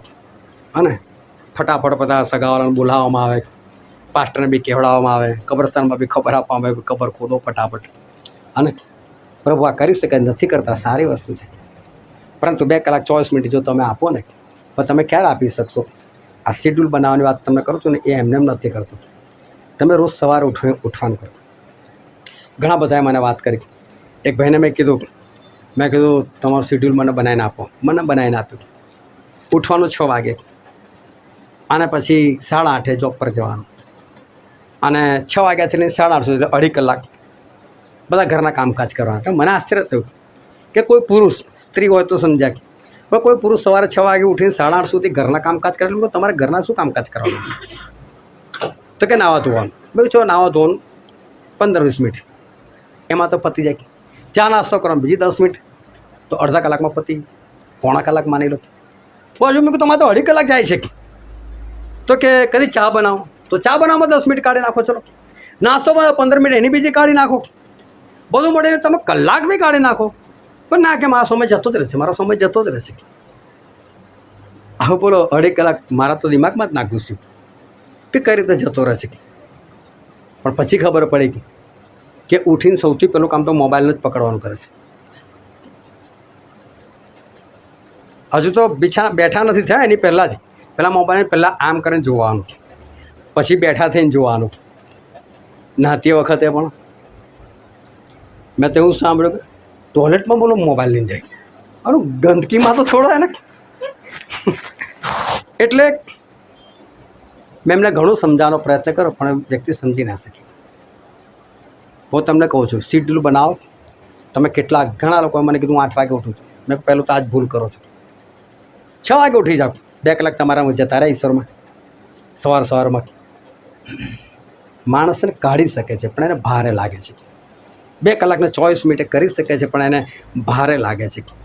પણ તમને ખરેખર કહું, હું જેટલી બી વાતો કરું છું ને હું મારા મોંની કદી વાત નથી કરતો. મારું શિક્ષણ ખરેખર અઘરું હોય છે પણ એ મારું નથી, ઈશ્વરનું છે. કેમ કે ઈશ્વર એમના વચન સાથે ઘાલમેલ નથી કરતા બસ. અને એટલે મને ઘાલમેલ કરવાનું ફાવતું નથી. જેને સાંભળે, જેને માનવું હોય માને, ના માનવું હોય મરે, બીજું શું કરવું. હા, પણ બાકી ઈશ્વર રાજ્યમાં તો નથી જ જવાનો. પણ જે વચન હું કહું છું એને તમે બાઇબલથી તમે કદી જૂઠું નહીં ઠેરી શકો. એમને તમે કહી શકશો, તમે ખોટું શીખવાડો છો, પણ મને બાઇબલથી કોઈ નહીં સાબિત કરી આપે. કારણ કે તમને કેમ કલમ કાઢીને વંચાવો છું, કેમ હું તમને એનાથી શીખવાડું? કારણ કે મારી એક જ ઈચ્છા છે કે આપણે ખ્રિસ્તી એટલે કે છોડાવનાર લોકો, આપણે થોડા બંધનમાં હોવા જોઈએ. અને પ્રોબ્લેમ એ છે કે મારે ખ્રિસ્તીઓને જ બંધનમાંથી છોડાવવા માટે ભાગવું પડે છે. પ્રોબ્લેમ આ થઈ ગયેલો છે. આપણે તો હકીકતમાં આ બધી મિટિંગો આપણે ખ્રિસ્તી રીતે કરીને શું કરવાનું? એ કહો. આપણે તો બહાર નહીં કરવાનું, લોકોને કહેવાનું કે ભાઈ અમારા જેવા બનો, તમે આઝાદ થાવ. પણ તો ખ્રિસ્તીઓનો જ પ્રોબ્લેમ હોય કે અઠવાડિયું થયું નહોતું, ફોન આવે ભાઈ આમ થયું તેમ થયું. મેં પહેલાંય વાત કરી લીધી, હજુ ગઈકાલે જ વાત કરું. ગઈકાલનું છે કે વાપી ગયેલો અને એક જેના ઘરમાં બેઠા એમને બિચારાનો પ્રોબ્લેમ હતો એટલું કરું. અને ફોન આમ થયું તો ભાઈ હમણાં બંધ કહું. કોઈના ઘરમાં બેઠો, કોઈને એવું લાગશે કે મારા ઘરમાં કહું સળગ્યું છે, મારા ઘરમાં નહીં સળગ્યું. પણ તમે પહેલાં તો એટલું તો પૂછો સ્ટેન્ડ પર તમે કઈ જગ્યાએ બેઠા છો, પછી તમારા મનનો બળાપો કાઢો તો ઠીક છે. પણ આ બધું ખરેખર આપણા જીવનમાં ના હોવું જોઈએ. ઈશ્વર આપણને ભરપૂરીનું જીવન આપે, પુષ્કળતાનું જીવન. ખાલી આપણે ગીતો જ ગયા છે કે ભરપૂર જીવન એમ કરીને, પણ આપણી પાસે છે નહીં. હું તમને ઉપાય બતાવું છું. તમારે ગમે તેવી બીમારી હોય ને હંમેશાના માટે જતી રહે, હંમેશાના માટે જતી રહે. પણ એનું કારણ ખાલી એક જ કે તમે 2 કલાક 24 મિનિટ ઈશ્વરનું જે લૂંટી લો છો એ બંધ કરી દો બસ. જો તમારા 2 કલાકને 24 મિનિટના માટે ઈશ્વર તમારું ધ્યાન છે ને 24 કલાક રાખશે. એ સતાને તમારી પાસે આવવા નહીં દે, તમે ટચ નહીં કરવા દે. આપણા ઈશ્વર એવા છે. અને માટે આ શેડ્યુલ બનાવો અને તમે કેટલા વાગે ઉઠો છો ને કેટલા વાગે શું છો, એક શિસ્તબદ્ધ. અને જ્યારે તમે એ લખશો ને ત્યારે મને ખબર છે કે તમારામાં એટલી તાકાત નથી કે તમે આવું લખી શકશો કે આટલાથી આટલા વાગ્યા સુધી મોબાઈલ મંત્રો છો. એ તમે નહીં લખી શકો. અને ત્યારે તમને ખબર પડશે કે હા ખરેખર મારો સમય તો આમાં જઈ રહ્યો છે, બરબાદી તરફ જઈ રહ્યો છે. અને જો તમે એટલું સમજી શકશો તો ખરેખર 2 કલાક 24 મિનિટ કશું પણ અઘરું નથી, કશું પણ અઘરું નથી. હું તો ગઈકાલે સવારનો 5 વાગ્યાનો નીકળ્યો, બરાબર રાતે 7:30 આવ્યો. મારા ઢગલો કલાકો જતા રહે છે. કે મને એક વસ્તુ ખબર પડે કે હું ઈશ્વર માન તારે બરાબર 33 વર્ષ 5 મહિના અને 6 દિવસ મારા જતા રહ્યા. એમાં મેં કદી મહેનત આપ્યા ઈશ્વરને, લૂંટતો જાયેલો. મેં કહું પ્રભુ મારે તો ઓવર ટાઈમ કરવા પડશે, એટલે હું ઓવર ટાઈમ કરી રહ્યો છું. રોજના 10 કલાક 12 કલાક 15 કલાક. અને બહુ ધ્યાનથી સમજો. મેં પહેલાં પણ કીધું, આજે ફરી કહું તમને, હું ઈશ્વરનું કામ એટલા માટે નથી કરતો કે હું ભણેલો નથી કે મારી પાસે કમાણીનું કોઈ સાધન નથી. મારી પાસે સારામાં સારો ધંધો હતો, હું સારું ભણેલો છું, મારા ટકા બી સારા આવેલા છે અને હું એકાઉન્ટનો બહુ મોટો માસ્ટર છું. અને આજની તારીખમાં બી મને કોઈ મોટી કંપની મને કહે ને કે ભાઈ મારા આટલા વર્ષો તું મને ટર્ન ઓવર આ બધું સેટ કરે એને પ્રોફિટ કાઢીને આપું એને, અને કહે ને 1 દિવસમાં તો 1 દિવસની અંદર એને આપી દો. અને કોઈ પણ સોફ્ટવેરનો ઉપયોગ કર્યા વગર એ જૂની દેશી પદ્ધતિથી મારામાં એટલી તાકાત છે. આજે આટલા વર્ષો છોડી દીધું ને છતાં મને એકાઉન્ટ મને મળે છે. મને હું એના માટેની વાત નથી કરતો. મને ઈશ્વરે કાઢ્યો કે આ કમાણી બંધ કર અને આ કામ કર, એટલે હું તમને કહું છું. મને એનાથી ફાયદો થયો છે. કદાચ હું આજે કમાણી કરતો તો મારે રિટાયર થવાના સમય આવી ગયો હોત અને મારો પગાર અત્યારે કદાચ 1.5 થી 2 લાખ રૂપિયા મહિનાનો હોત, બરાબર. પણ મને બી ખબર છે કે એટલો બધો પગાર હોત, હું ઈશ્વરમાં હોત નહીં, મને બી ડાયાબિટીસ હોત ને બ્લડ પ્રેશર હોત તો ખબર નહીં શું મારામાંય હોત.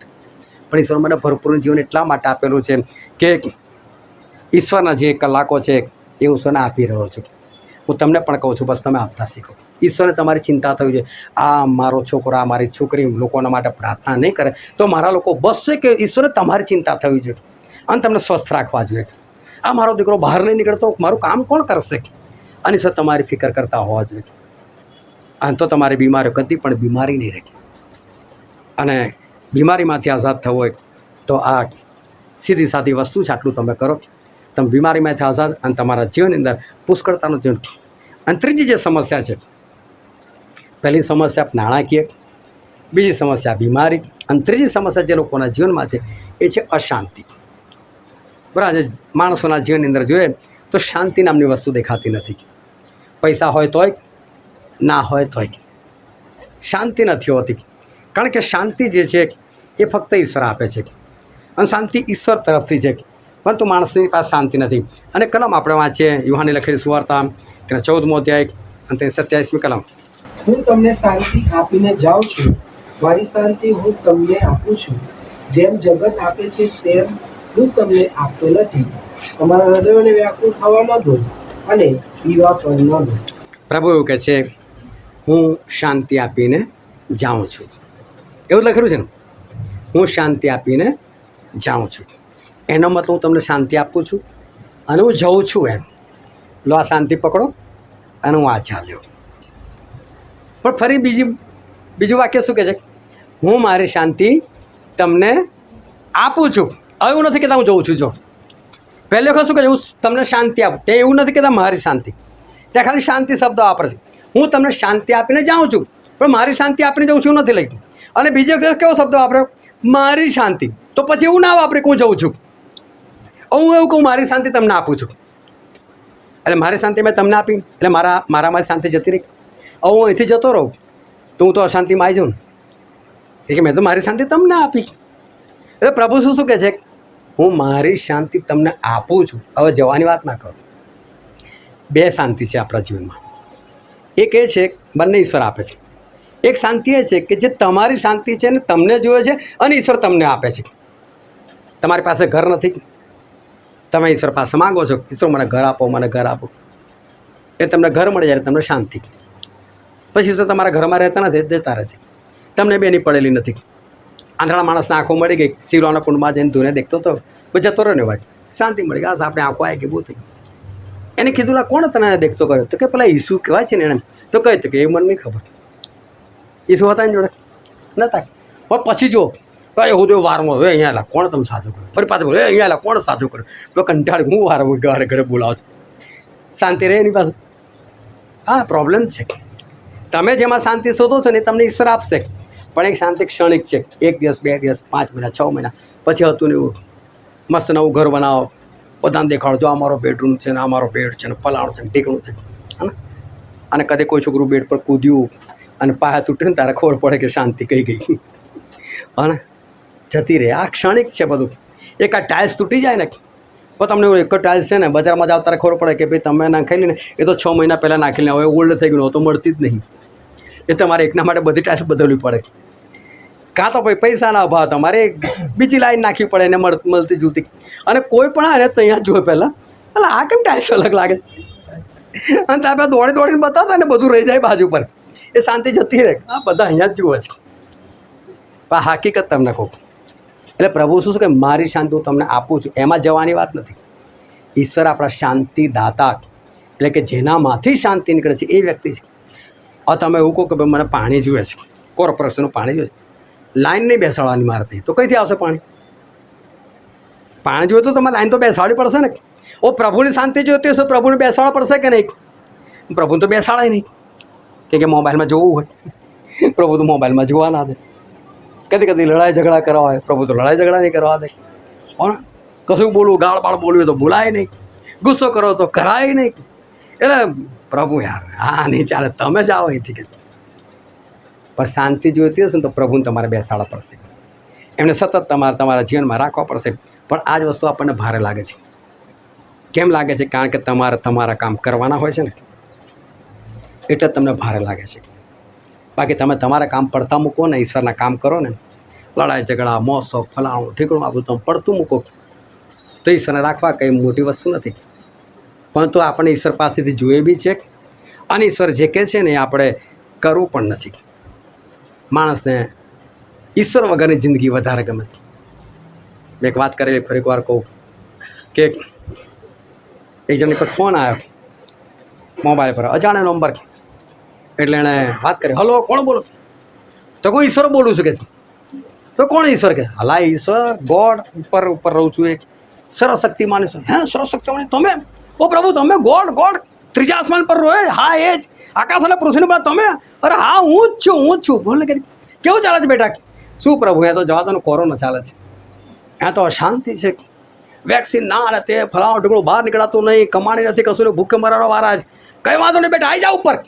ફટ દઈને ફોન કાપી નાખ્યો.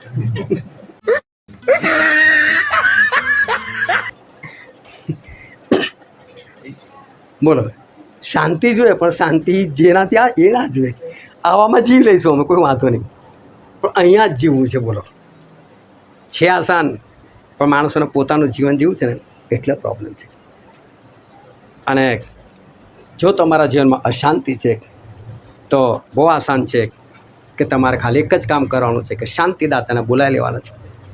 આ 3 પ્રોબ્લેમ, કોઈ બીજા પ્રોબ્લેમની વાત નથી કરતો. બીજા બધા પ્રોબ્લેમ આમાં જ સમય જાય છે કે આજે દરેકના મોટામાં મોટા 3 પ્રશ્નો નડતા હોય તો આ એક અશાંતિ, એક બીમારી અને એક પૈસો. બસ આ 3 જ વસ્તુ. આ 3 વસ્તુ સાથે હોય એટલે જીવન ભયંકર દુઃખમાં, અને 3નો ઉપાય હોય તો પુષ્કળતાનું જીવન. આનો ઉપાય આપણે જોઈ ગયા, અઘરો નથી, સહેલો છે, સારું છે, પરંતુ માણસને અઘરો લાગે છે કારણ કે એને પોતાના કામ જે કરવા છે ને એટલે પરંતુ આપણા પ્રભુ અદ્ભુત છે. એવું કહે છે કે વચન આપણે વાંચીએ પ્રકટીકરણનું પુસ્તક 33 અધ્યાય તેની 20મી કલમ. જુઓ, હું બારના આગળ ઊભો રહીને ઠોકું છું. જો કોઈ મારી વાણી સાંભળીને બારણું ઉઘાડશે તો હું તેની પાસે બહાર આવીને તેની સાથે જમીશ, ને તે મારી સાથે જમશે. પ્રભુ કહે છે કે જુઓ, હું બારણા પર આવીને હું ઠોકું છું. તમે કદી સુવાર્તામાં વાંચજો, પ્રભુ શું જ્યારે મરેલામાંથી સજીવન થાય છે, અને શિષ્યો તો બીકના મારે દરવાજા બંધ રાખીને અંદર બેઠેલા હતા, અને અચાનક બંધ બારણામાંથી પ્રભુ શું અંદર આવી ગયા. આ ગયો તમે શાંતિ થાઓ, બધા ખુશ થયા, પ્રભુ પ્રભુ પ્રભુ. એટલે બંધ બારણામાંથી અંદર આવી ગયા. અમુકને ડાઉટ બી ગયો કાં તો કોઈ ભૂત લાગે છે. એટલે હવે ભૂત નહીં કે છે, લાવ કોઈ ખાવાનું છે તો કે મચ્છી છે, લાવો એક ટુકડો ખાઈ દઉં. ખાઈને દેખાડે કે ભૂતો થોડા ખાય છે કે છે, જે ખાલી આત્મા હોય ને એ ખાઈ ના શકે. મારે તો શરીર છે, હું તો ખાઉં છું કે છે. અને પછી પાછા ત્રસે પણ થઈ ગયા બંધ બારણામાંથી. એમને ઠોકવાની કોઈ જરૂર, એમને દરવાજો ઠોકવાની જરૂર હતી. આ દરવાજો છે ને તમારા હૃદયનો દરવાજો છે. ઈશ્વર કદી પણ કોઈના હૃદયમાં જબરદસ્તીથી બેસવા નથી આવે. એ ઠોકશે, તમે હૃદયનો દરવાજો ખુલ્લો કરો તો તમારી સાથે અંદર આવીને બેસશે. અને શું કહે છે, હું તેની સાથે જમીશ અને તે મારી સાથે. આજે એવા મોટા મોટા સેવકો છે, એ લોકો એવું કીધું છે કે તમારે અમારી સાથે જમવું હોય ને તો 25,000 રૂપિયા આપવાના. એમાં જેટલા બી લોકોએ 25,000 રૂપિયા આપેલા હોય ને એ બધા લોકો એક ટેબલ પર સાથે ખાવા માટે બેસે. 25,000 એટલે સમજો કે 500 જણા આપ્યા, એટલે 500 ને પેલો સેવક 500 ને એક જણા આવી સાથે જમવા માટે બેસે. આ 500માં કોની સાથે રૂબરૂમાં વાત કરી જઈ શકવાના? આ તો 25,000 તો ખાલી તમને જમવાના આપેલા છે. પ્રભુ તો સામે છે કે તું ખોલ ભાઈ, હું તારી જોડે જમવા માગું છું અને તું મારી સાથે જમે, આપણે બેઉ જમીએ સાથે બેસીને. રાજાઓ રાજા, પ્રભુના પ્રભુ. અને એકલામાં એની સાથે જમવું હોય સેવકની સાથે તો 50,000 રૂપિયા. તો તમે 50,000 રૂપિયા આપીને તમે સેવક બે જણા એકલા બેસીને તમે વાત કરી શકો. તો તમે ગમે એટલી વાત કરો ને, ઘરે આવીને તમે બીજા લોકોને કહો અરે મેં તો ફલાણા સેવક સાથે ખાધું, મેં ફલાણા સેવક સાથે ખાધું, પણ અંદર પૂરો હૃદય ડંકશે. એ બી તો બોલ 50,000 આપીને જમવા બેઠેલો. જ્યારે પ્રભુ શું મફત, રાજાઓના રાજા. એ કહે છે કે તારા હૃદયના દરવાજા આવીને હું ઠોકી રહ્યો છું કે છે, તું ખોલ કે છે, હું તારી સાથે જમીશ કે છે. બોલો, સામેથી આપણને જમવાનું કહે છે. એ તમારી પાસે કોઈ પૈસા નથી માગતા, એ તમારી પાસે કોઈ એપોઇન્ટમેન્ટ નથી માગતા, બસ ખાલી એટલું કહે છે આપણે બે સાથે બેસીને આપણે જમીએ. એ પ્રભુ શું હવે આવી રહ્યા છે, એ આપણા ન્યાયાધીશ છે. અને હવે પ્રભુ એ ન્યાય કરવા માટે આવી રહ્યા છે. અને પ્રભુ આપણા જીવનની અંદર કેવો ન્યાય કરવાના છે. અને પ્રભુ છે એક વાત કરેલી હતી કે મારું પાછું આવવું કે છે એક રાજાના દીકરાના લગ્નના જમણ જેવું છે, જેમાંથી 22મો ધ્યાન 1 થી 14 કલમમાં લખેલું છે. અને જે લોકોને નોતરું આપેલું હતું એ લોકો બધા એ દિવસે બહાના બતાવી દીધા. કોઈ કહે છે મારે ખેતરમાં જવાનું છે, કોઈ કહે છે કે મારે બળદ ખરીદવા માટે જવાનું છે, કોઈ કહે છે મેં નવું લગ્ન કરેલું છે. અને બધાએ બહાના બતાવ્યા. અને એટલે રાજાએ કીધું કોઈ વાંધો નહીં, એ બધાના દુષ્ટોનો તો હું નાશ કરીશ, પણ કે તમે જેવા લોકો મળે એવા લોકોને લઈ આવો કે છે, ખાવાનું તો બની ચૂકેલું છે કે છે. અને એટલે બધાને બોલાવવામાં આવ્યા. જેવા મળ્યા એવા લોકોથી એ જગ્યા ભરાઈ ગઈ. અને રાજા બધાને જોવા માટે નીકળ્યા. અને રાજા બધાને જોવા માટે નીકળે ત્યારે ખબર પડે છે કે એક માણસ તો લગ્નનો પોશાક પહેર્યા વગરનો હતો. અને એની પાસે જ પ્રભુ ઈસુ ગયા અને એના ખભા પર હાથ મૂકે છે અને કહે છે મિત્ર, તું કહે છે કે આ લગ્નનો પોશાક કેમ ના પહેર્યો નથી કે છે કે લગ્નનો પોશાક કેમ ના પહેર્યો કે છે. અને પેલો નીચું મૂંડું ઘાલીને બેસી રહ્યો. એની પાસે કોઈ જવાબ નથી, કારણ કે સર કપડાં આપેલા છે, પહેર્યા નથી, ને સમય મળેલો છે પણ પહેર્યા નથી. અને કપડાં એ તો આજ્ઞા પાલન સૂચવે છે. વિચાર કરો, આ માણસ છેક સુધી પહોંચી ગયેલો હતો અને છેલ્લે થોડી ભૂલ, આજ્ઞા પાલનમાં ભૂલ, અને એ માણસને બહારના અંધારામાં એને નાખી દેવામાં આવ્યો. જો આજ્ઞા પાલનના વસ્ત્રો નહીં હોય આપણી પાસે તો માણસ જે છે એ નાશ પામશે. અને પ્રકટીકરણના પુસ્તકમાં લખેલું છે તેનો 16મો અધ્યાય 14મી કલમથી વાંચો. કેમ કે તેઓ ચમત્કારો કરનાર ભૂતોના આત્મા છે કે જેઓ સર્વશક્તિમાન દેવના મહાન દિવસની લડાઈને સારું આખા જગતના રાજાઓને એકઠા કરવાને માટે તેઓની પાસે બહાર જાય છે. જુઓ, ચોરની પેટે હું આવું છું. જે જાગૃત રહે છે અને પોતાના વસ્ત્ર એવી રીતે સાચવે છે કે પોતાને નગ્ન ચાલવું ન પડે અને પોતાની લાજ ન દેખાય, તેને ધન્ય છે. શું કહે છે બાઇબલ? કે જેને નગ્ન ના ચાલવું પડે એ ધન્ય છે. આ કોઈ આપણે જે કપડાં પહેરે છે એ કપડાની વાત નથી. આ એન્ડ સમય, ન્યાયના સમયની વાત છે. એ આજ્ઞા પાલનના વસ્ત્રોની વાત કરે છે કે એ સમયે કોઈ આજ્ઞા પાલન વગર નગ્ન ના દેખાવો જોઈએ છે. આ એક માણસ દૂરથી નગ્ન અવસ્થામાં દેખાઈ ગયો, તેને ક્યાં નાખ્યો? બહારના અંધારામાં. જો આપણો જે ન્યાય થનાર છે ને આવો થનાર છે. જો તમારા જીવનમાં આજ્ઞા પાલન નહીં દેખાય, શું આજ્ઞા પાલન? તમારા આવકનો 10મો ભાગ આપો, તમારા જીવનનો 10મો ભાગ આપો. જે શાંતિદાતા છે ને તમારી સાથે રાખો. આપણે 3 જ પ્રશ્નોની વાત કરીએ ને, હું 3 જ વાત તમને કહેવા માગું છું. બસ આટલા તમે કામ કરો, બીજા વધારે કંઈ કરવાની જરૂર નથી. તમારા આવકનો 10મો ભાગ આપો, તમારા જીવનનો 10મો ભાગ આપો. એ સરસ સતત તમારી સાથે રાખો શાંતિદાતાને. બસ આટલું તમે કરો તો તમને નગ્ન નહીં ચાલવું પડે. અને આમાંની એકાદ વસ્તુ ઓછી હશે તો એ દિવસે એ માણસને સીધું નરકમાં એને પડવાનું થશે. પ્રભુ શું કીધું કે મારું પાછો આવું એક વેપારીના જેવું છે કે જેણે એના નોકરોને એકને 5 સિક્કા, એકને 2 સિક્કા અને એકને 1 સિક્કો આપ્યો. 5 વાળો બીજા 5 કમાયો, 2 વાળો બીજા 2 કમાયો. એટલે કે લોકો આત્મા જીત્યા, પરંતુ 1 સિક્કાવાળાએ આત્મા ના જીત્યા. એક પણ આત્મા ના જીત્યો. એટલું જ એણે કોઈની અંડરમાં રહીને બી એણે કામ ના કર્યું અને એને કારણે પ્રશ્ન થઈ ગયો. અને પ્રભુએ કીધું કે આ નકામો છે, આ દુષ્ટ છે, આળસુ છે કે જે એના હાથ પગ માથીને એને બહારના અંધારામાં નાખી દો કે છે. ત્યાં રડું દાંત પીસું થશે. જો પ્રભુ શું આવે છે ને એ દિવસે તમારી પાસે એક વ્યક્તિ એવો નથી કે જેના માટે તમે એવું કહી શકો કે પ્રભુ આ મારા દ્વારા આવ્યો છે વિશ્વાસમાં, પ્રભુ આ મારા દ્વારા સ્વર્ગ સુધી પહોંચી ગયો છે. જો તમારી પાસે એક વ્યક્તિ નથી ને તો ખરેખર તમારું સ્વર્ગમાં જવું બહુ ભારે થઈ જશે.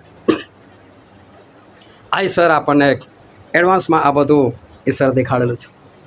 ઈશ્વર કહે છે કે આકાશનું રાજ્ય કે છે 10 કુમારિકાઓ જેવું છે. એમાંની 5 મૂર્ખ હતી કે જે લોકો છેલ્લા સમય તેલ ગુમાઈ બેઠા, એટલે કે પવિત્ર આત્મા ગુમાઈ બેઠા.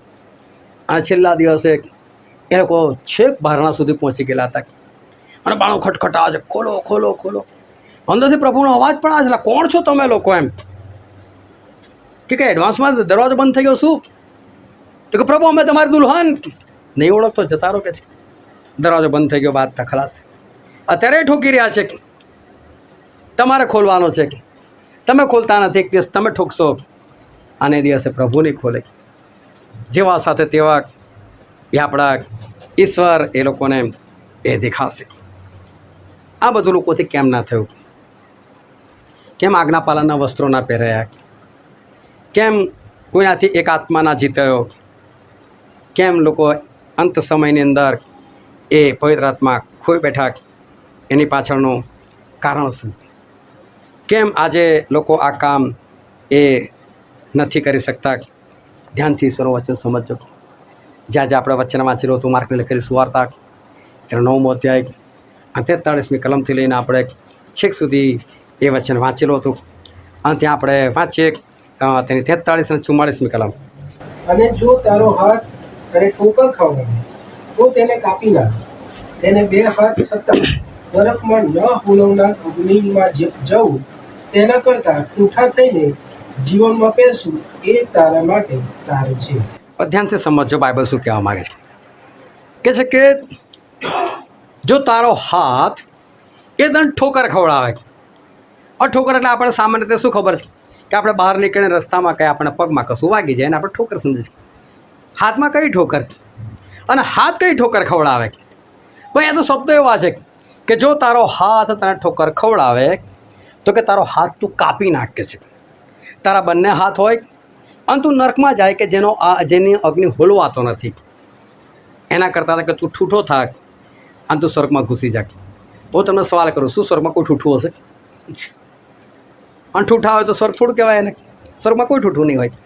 તો પ્રભુ આવું કહે છે કે જો તારો હાથ તને ઠોકર ખવડાવતો હોય તો પછી તું એને કહે છે કે તારા હાથને કાપી નાખે છે.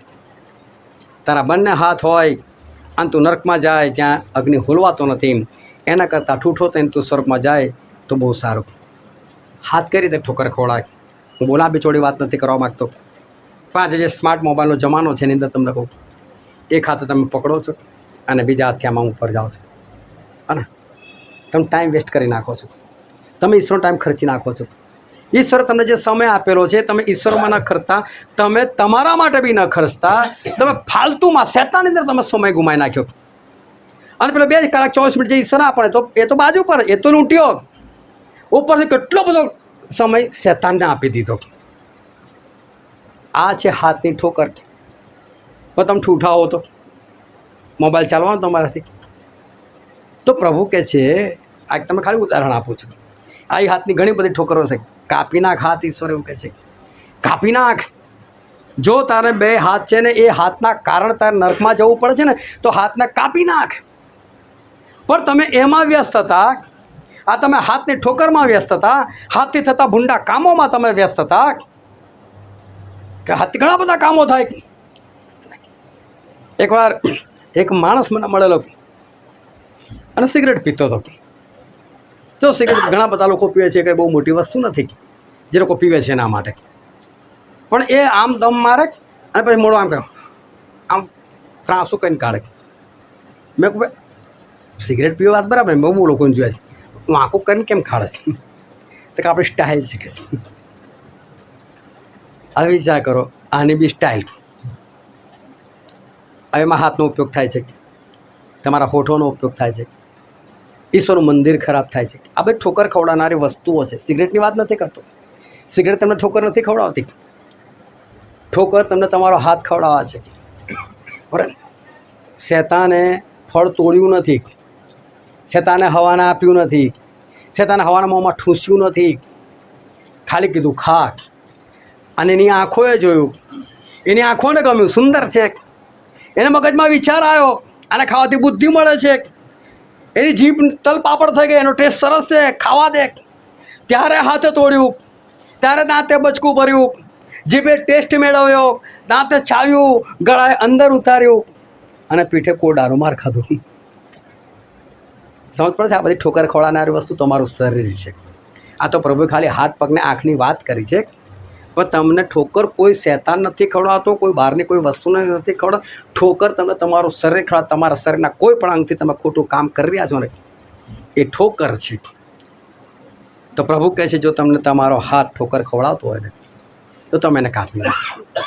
જો તમારો હાથ ઠોકર ના ખવડાવતો હોત ને તો તમે એ જ હાથથી તમે 10મો ભાગ કાઢી નાખતા, તમે એ જ હાથથી તમે ઈશ્વરના કામ કરતા, તમે બાઇબલ પકડતા, તમે મોંથી ઈશ્વરના વચનો બોલતા, સાક્ષી બોલતા, અને તમારો 10મો ભાગ તમે એ રીતે કાઢતા અને એ રીતે તમે બચી જતા. પણ તમે તમારા હાથને તમે ખોટો ઉપયોગ કર્યો ને એટલે તમને આ બધા કામ કરવાનો મોકો ના મળ્યો. ના 10મો ભાગ આપવાની તમને તક મળી, ના તમે એ બાજુ ધ્યાન રાખ્યું, ના તમે 10મો ભાગ તમારા જીવનનો આપ્યો, ના તમે શાંતિદાતાને તમારી પાસે લાગ્યા, કારણ કે તમે તમારા હાથનો ખોટો ઉપયોગ કરવો હતો. એટલે પ્રભુ કહે છે કે તારો હાથ તને ઠોકર ખવડાવે છે એટલે તું આ કામ નથી કરી શકતો. કેમ આપણા 3 કામ નથી કરી શકતા? કેમ કોઈ માણસ આ 3 કામ નથી કરી શકતો? તેનું કારણ એક જ છે કે એનો હાથ એ ખોટા ઉપયોગની અંદર છે. બીજી બાબત પ્રભુ શું કહે છે એની આપણે વાંચીએ, તેની 45 અને 46મી કલમ. અને જો તારો પગ તને ઠોકર ખવડાવે તો તેને કાપી નાખ, તેને 2 પગ છતાં નરક અગ્નિમાં નંખાવો. તેના કરતાં લંગડો થઈને જીવનમાં બેસવું એ તારી માટે સારું છે. પ્રભુ કહે છે કે જો તારો પગ તને ઠોકર ખવડાવતો હોય, તારો પગ તને કોઈ ગલ્લા તરફ લઈ જતો હોય, તારો પગ તને કોઈ પરનારી પર પુરુષ તરફ લઈ જતો હોય, તારો પગ તને ખોટી જગ્યા પર લઈ જતો, તને સંગતથી દૂર લઈ જતો, કાપી નાખને ભાઈ. એનો તો પ્રોબ્લેમ છે ને આ બધો. પણ કે લંગડો થઈને સ્વર્ગમાં તો આવી જાકે છે. એટલે પ્રભુ કહેવા માગે તારા પગથી તું ખોટા કામ કરતો હતો ને એટલે તને પેલા સારા કામ કરવાનો સમય ના મળ્યો, કે તારો સમય તો બધો પગના ખોટા કામમાં જતો હતો. એ પ્રભુ કહેવા માગે તમારને કોઈ બીજું ઠોકર નથી ખવડાવતું, તમારા હાથ અને પગ તમને ઠોકર ખવડાવે છે. અને પછી આગળ કહે છે 47 અને 48મી કલમ. અને જો તારી આંખ તને ઠોકર ખવડાવે તો તેને કાઢી નાખ, તેને 2 આંખ છતાં નરક અગ્નિમાં નંખાવો, કે જ્યાં તેઓને કીડો મારતો નથી ને અગ્નિ હોલવાતો નથી. તેઓના કરતા કાનો થઈને દેવના રાજ્યમાં બેસવું એ તારી માટે સારું છે. હરે પ્રભુ કહે છે કે તારી આંખ તને ઠોકર ખવડાવે, આંખ શું ઠોકર ખવડાય? ઈશ્વરનું કામ તને ના દે જોવા દે, 10મો ભાગ કાઢીને આપવાનો છે એ ના જોવા દે, જીવનનો 10મો ભાગ આપવાનો છે એ ના જોવા દે, શાંતિ દાતાની તરફ નજર ના આવડે એ બીજું જ બધું દેખાડ કરે.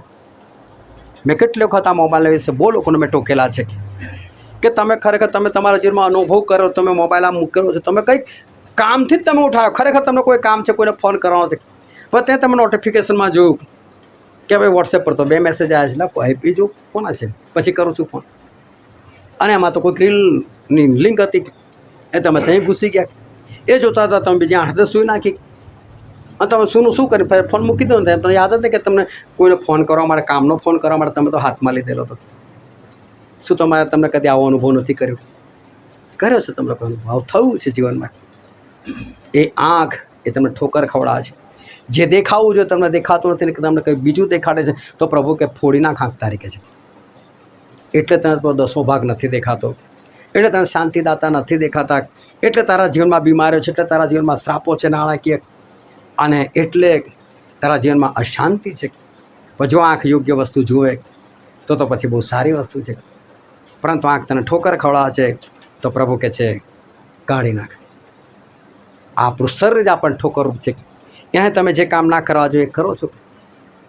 પેલા માણસને સરસ અવાજ આપવામાં આવ્યો હતો, સારું બાઇબલનું જ્ઞાન, વાક ચાતુર્યમાં સરસ, એ ચાહતો તો આરાધના કરાવી શકતો તો પ્રભુને કહ્યું મેં તને સારો અવાજ આપેલો, તે આરાધના નથી કરાઈ, આરાધના તરફની દ્રષ્ટિ જ નથી ગઈ, એને શૈતાની ગીતો ગમ્યા, એને બાઇબલનું સરસ જ્ઞાન, પરંતુ કદાચ એ બાઇબલ ઉચ્ચારતા એને શરમ આવી હશે કે જે બી હશે બાઇબલનું કામ જ નથી કર્યું, બાઇબલના વચનો કોને નથી સંભળાય.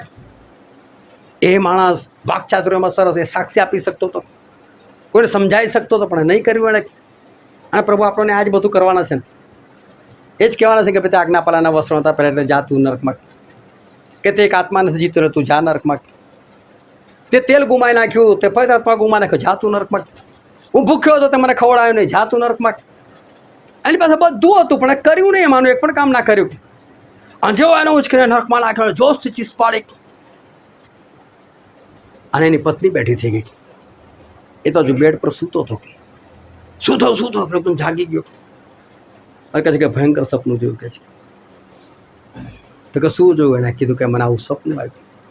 છતાં તો સપનું હતું, પણ સપના દ્વારા ઈશ્વર એને ભયંકર ચેતવણી આપી.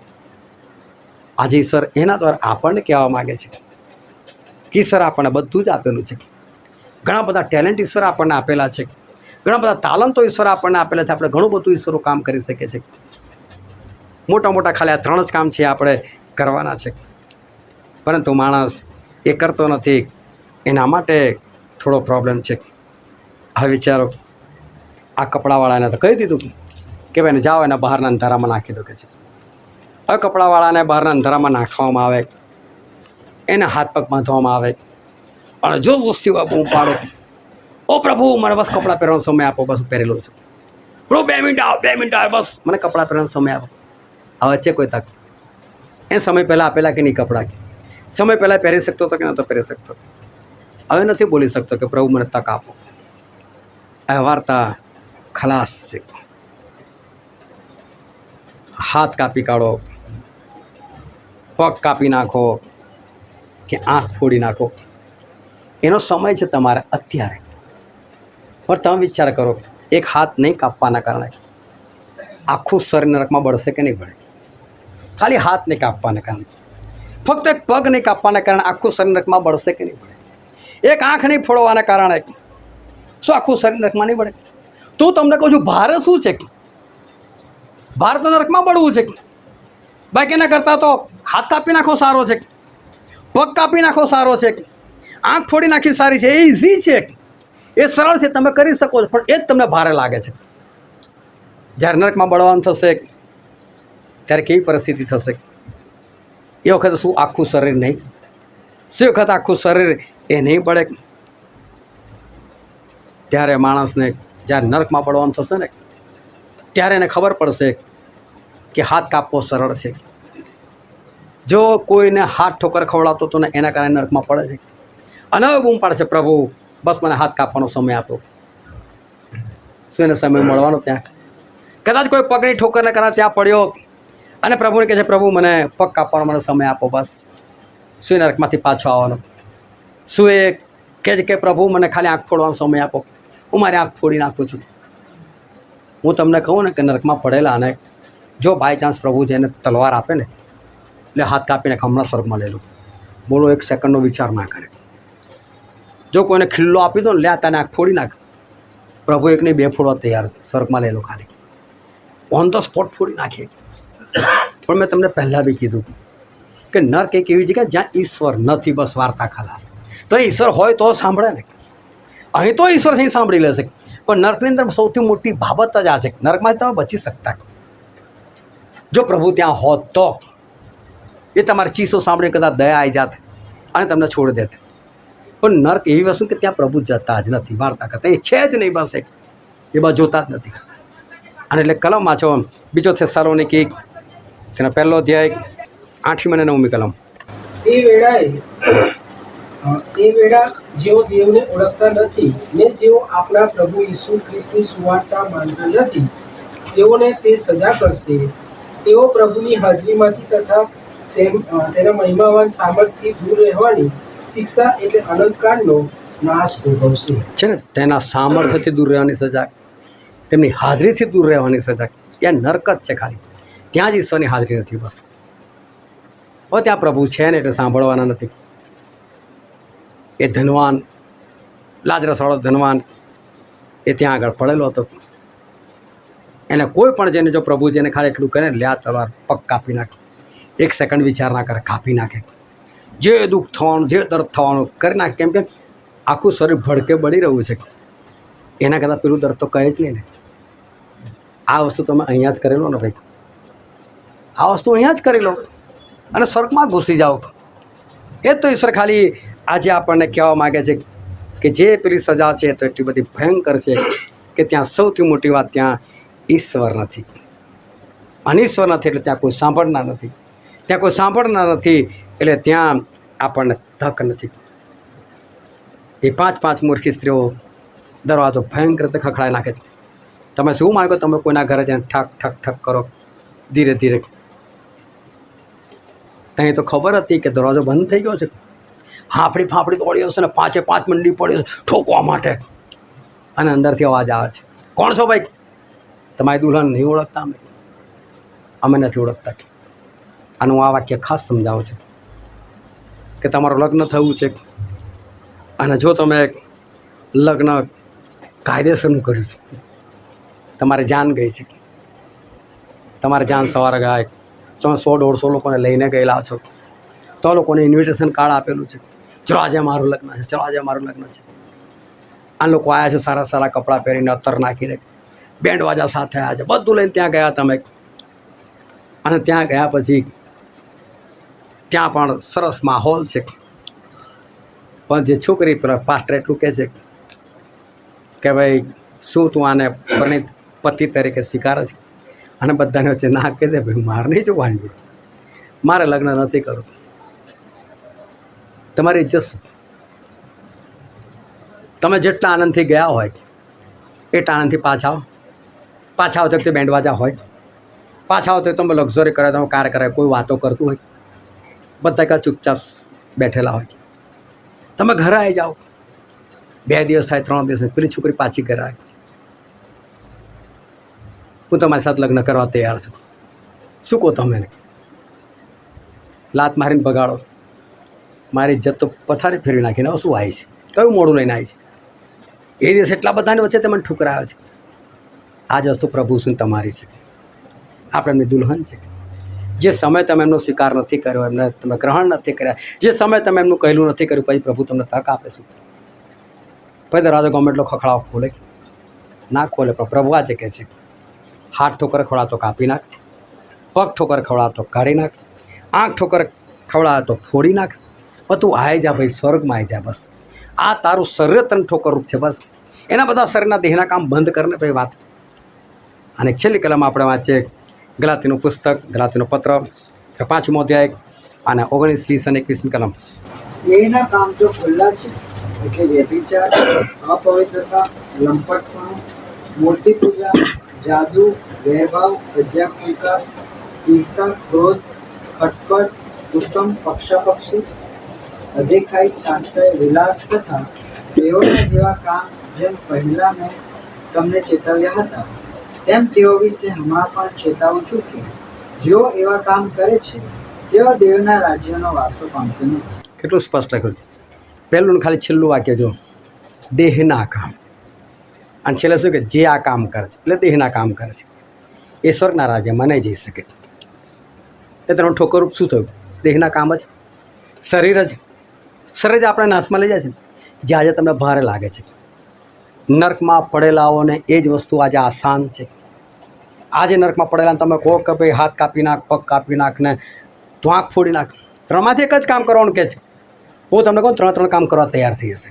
લાય ભાઈ હાથે કાપી નાખું, પગે કાપી નાખું અને આંખે ફોડી નાખું, જો સ્વર્ગમાં જવા મળતું હોય તો ત્યાં એ જ કામ બહુ આસાન થઈ જશે. તો આજે આ પૃથ્વી પર જે તમને ભારે લાગે છે એ ત્યાં આસાન થઈ જશે, પણ ત્યાં આપણને તક નથી, અહીંયા પણ તક છે. એટલે હું તમને કહું છું કે આપણી જે સમસ્યા છે સમસ્યા નથી, પણ તમારું શરીર જ તમે ઠોકર છે ને તમને સમસ્યામાંથી બહાર નથી નીકળવા દેતું. તમારા શરીરના કામો જ એવા છે કે જે તમને આ બધી બીમારીમાંથી, એ શ્રાપોમાંથી તમને બહાર નથી નીકળવા દેતા. અને તમે એવા છો કે એ શરીરના કામ તમે છોડવા નથી માગતા. પણ પ્રભુ આજે તમને નર્કની ગંભીરતા બતાવે છે કે નર્ક બહુ ખરાબ વસ્તુ છે. અને સૌથી મોટી વસ્તુ પ્રભુએ કહેવા માગે ત્યાં હું નથી એટલે વાર્તા ખલાસ. બસ તો વિચાર કરો કે પ્રભુ ના હોય જગ્યા કેવી હોય? તો ખાલી પ્રભુ શું ઘણી વખત વિચાર કરો છો કે આપણા પ્રભુ શું છે, અને પ્રભુ નથી ત્યાં પછી શું ના હોય.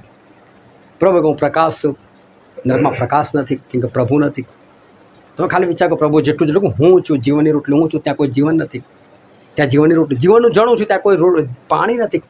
ભૂખ છે, તરસ છે, પણ પાણી નથી, ખાવાનું નથી. કેવી હાલત થાય? હું શાંતિદાતા છું, એ શાંતિ આપે છે, ત્યાં શાંતિ નથી. અને માટે પ્રભુને એની ગંભીરતા ખબર છે કે પ્રભુએ પોતે બનાવ્યું છે નર્ક, એટલે એમને ખબર છે કે નર્ક કેટલું ભયાનક. એટલે પ્રભુ કહે છે હાથ કાપી નાખ ભાઈ, પગ કાપી નાખ, આંખ ફોડી નાખ, પણ અહીં આવી જતું. એમને કહેવાનો મતલબ છે કે સ્વર્ગમાં આવી, બસ નર્કમાં જવા જેવું નથી. તમારું શરીર તમે ઠોકરરૂપ છે, એનાથી તમે ભાગો, એને તમે બચી જાઓ. એને તમે પ્રેમ કરવાનું માંડી વાળો, શરીરને નહીં. ઈશ્વરને પ્રેમ કરો, તમારા આત્માને પ્રેમ કરો, અને જે શરીરના કામ છે એને તમે દૂર કરો કે જેથી કરીને તમે આકાશ રાજ્યના તમે વારસદાર બની શકો. હાલેલુયા. હા, આપણે દરેક જ્યાં આપણે આંખોને બંધ કરીએ, આપણા મસ્તકો આપણે ઈશ્વરની હજુરમાં આપણે નમાય. ભલાવો સમય છે કે આપણે પોતાની જાતને તપાસીએ. આજે પ્રભુ કહેવા માગે છે કે આ શરીરના કામ એટલા બધા ભયંકર છે. તમારો હાથ, તમારો પગ અને તમારી આંખો જે આપણને ઠોકરરૂપ છે, જે આજે આપણને ભારે લાગે છે એને દૂર કરવો, એના કામ દૂર કરવા તમને ભારે લાગે છે. પણ નર્કમાં પડેલાઓને પૂછી જો, કદી સમય મળે, તક મળે, એ લોકો બધા કામ માટે તૈયાર થઈ જશે, કારણ કે એમનું આખું શરીર નાશમાં જઈ રહ્યું છે. આના માટે પોતાની જાત વિશે સાવધાન થાવ. જે વસ્તુ તમને નુકસાનકારક છે એ વસ્તુ તમે હટી જાઓ. જો તમે આજે નાણાકીય સમસ્યાઓમાં પડેલા છો, જો તમે આજે બીમારીમાં સપડેલા છો, જો આજે તમે શાંતિમાં છો, તો એનું એક જ કારણ છે, અને ફક્ત એક જ છે કે તમે શરીરના કામોને કારણે કામ નથી કરી શકતા.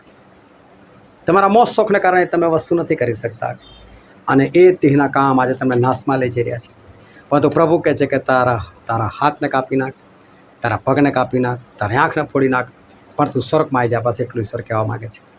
આપણે શરીર પરથી નજર હટાવીએ. નર્કમાં ગયા પછી વાળો કોઈ પણ સમય નથી, તક નથી આપણી પાસે. બધો અત્યારે આપણી પાસે સમય છે. આ જ કામ નર્કની અંદર બહુ આસાન થઈ જશે. હાથ કાપો, પગ કાપો, નાક ફોડવી, બધા પૃથ્વી પર તમને અઘરું લાગે છે.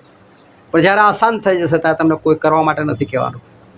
આજે ભલે તમને ભારે લાગતું હોય, પરંતુ તમે એને કરો, શરીરના કામ છોડો કે જેથી કરીને તમે આકાશ રાજ્યના વારસદાર બની શકો.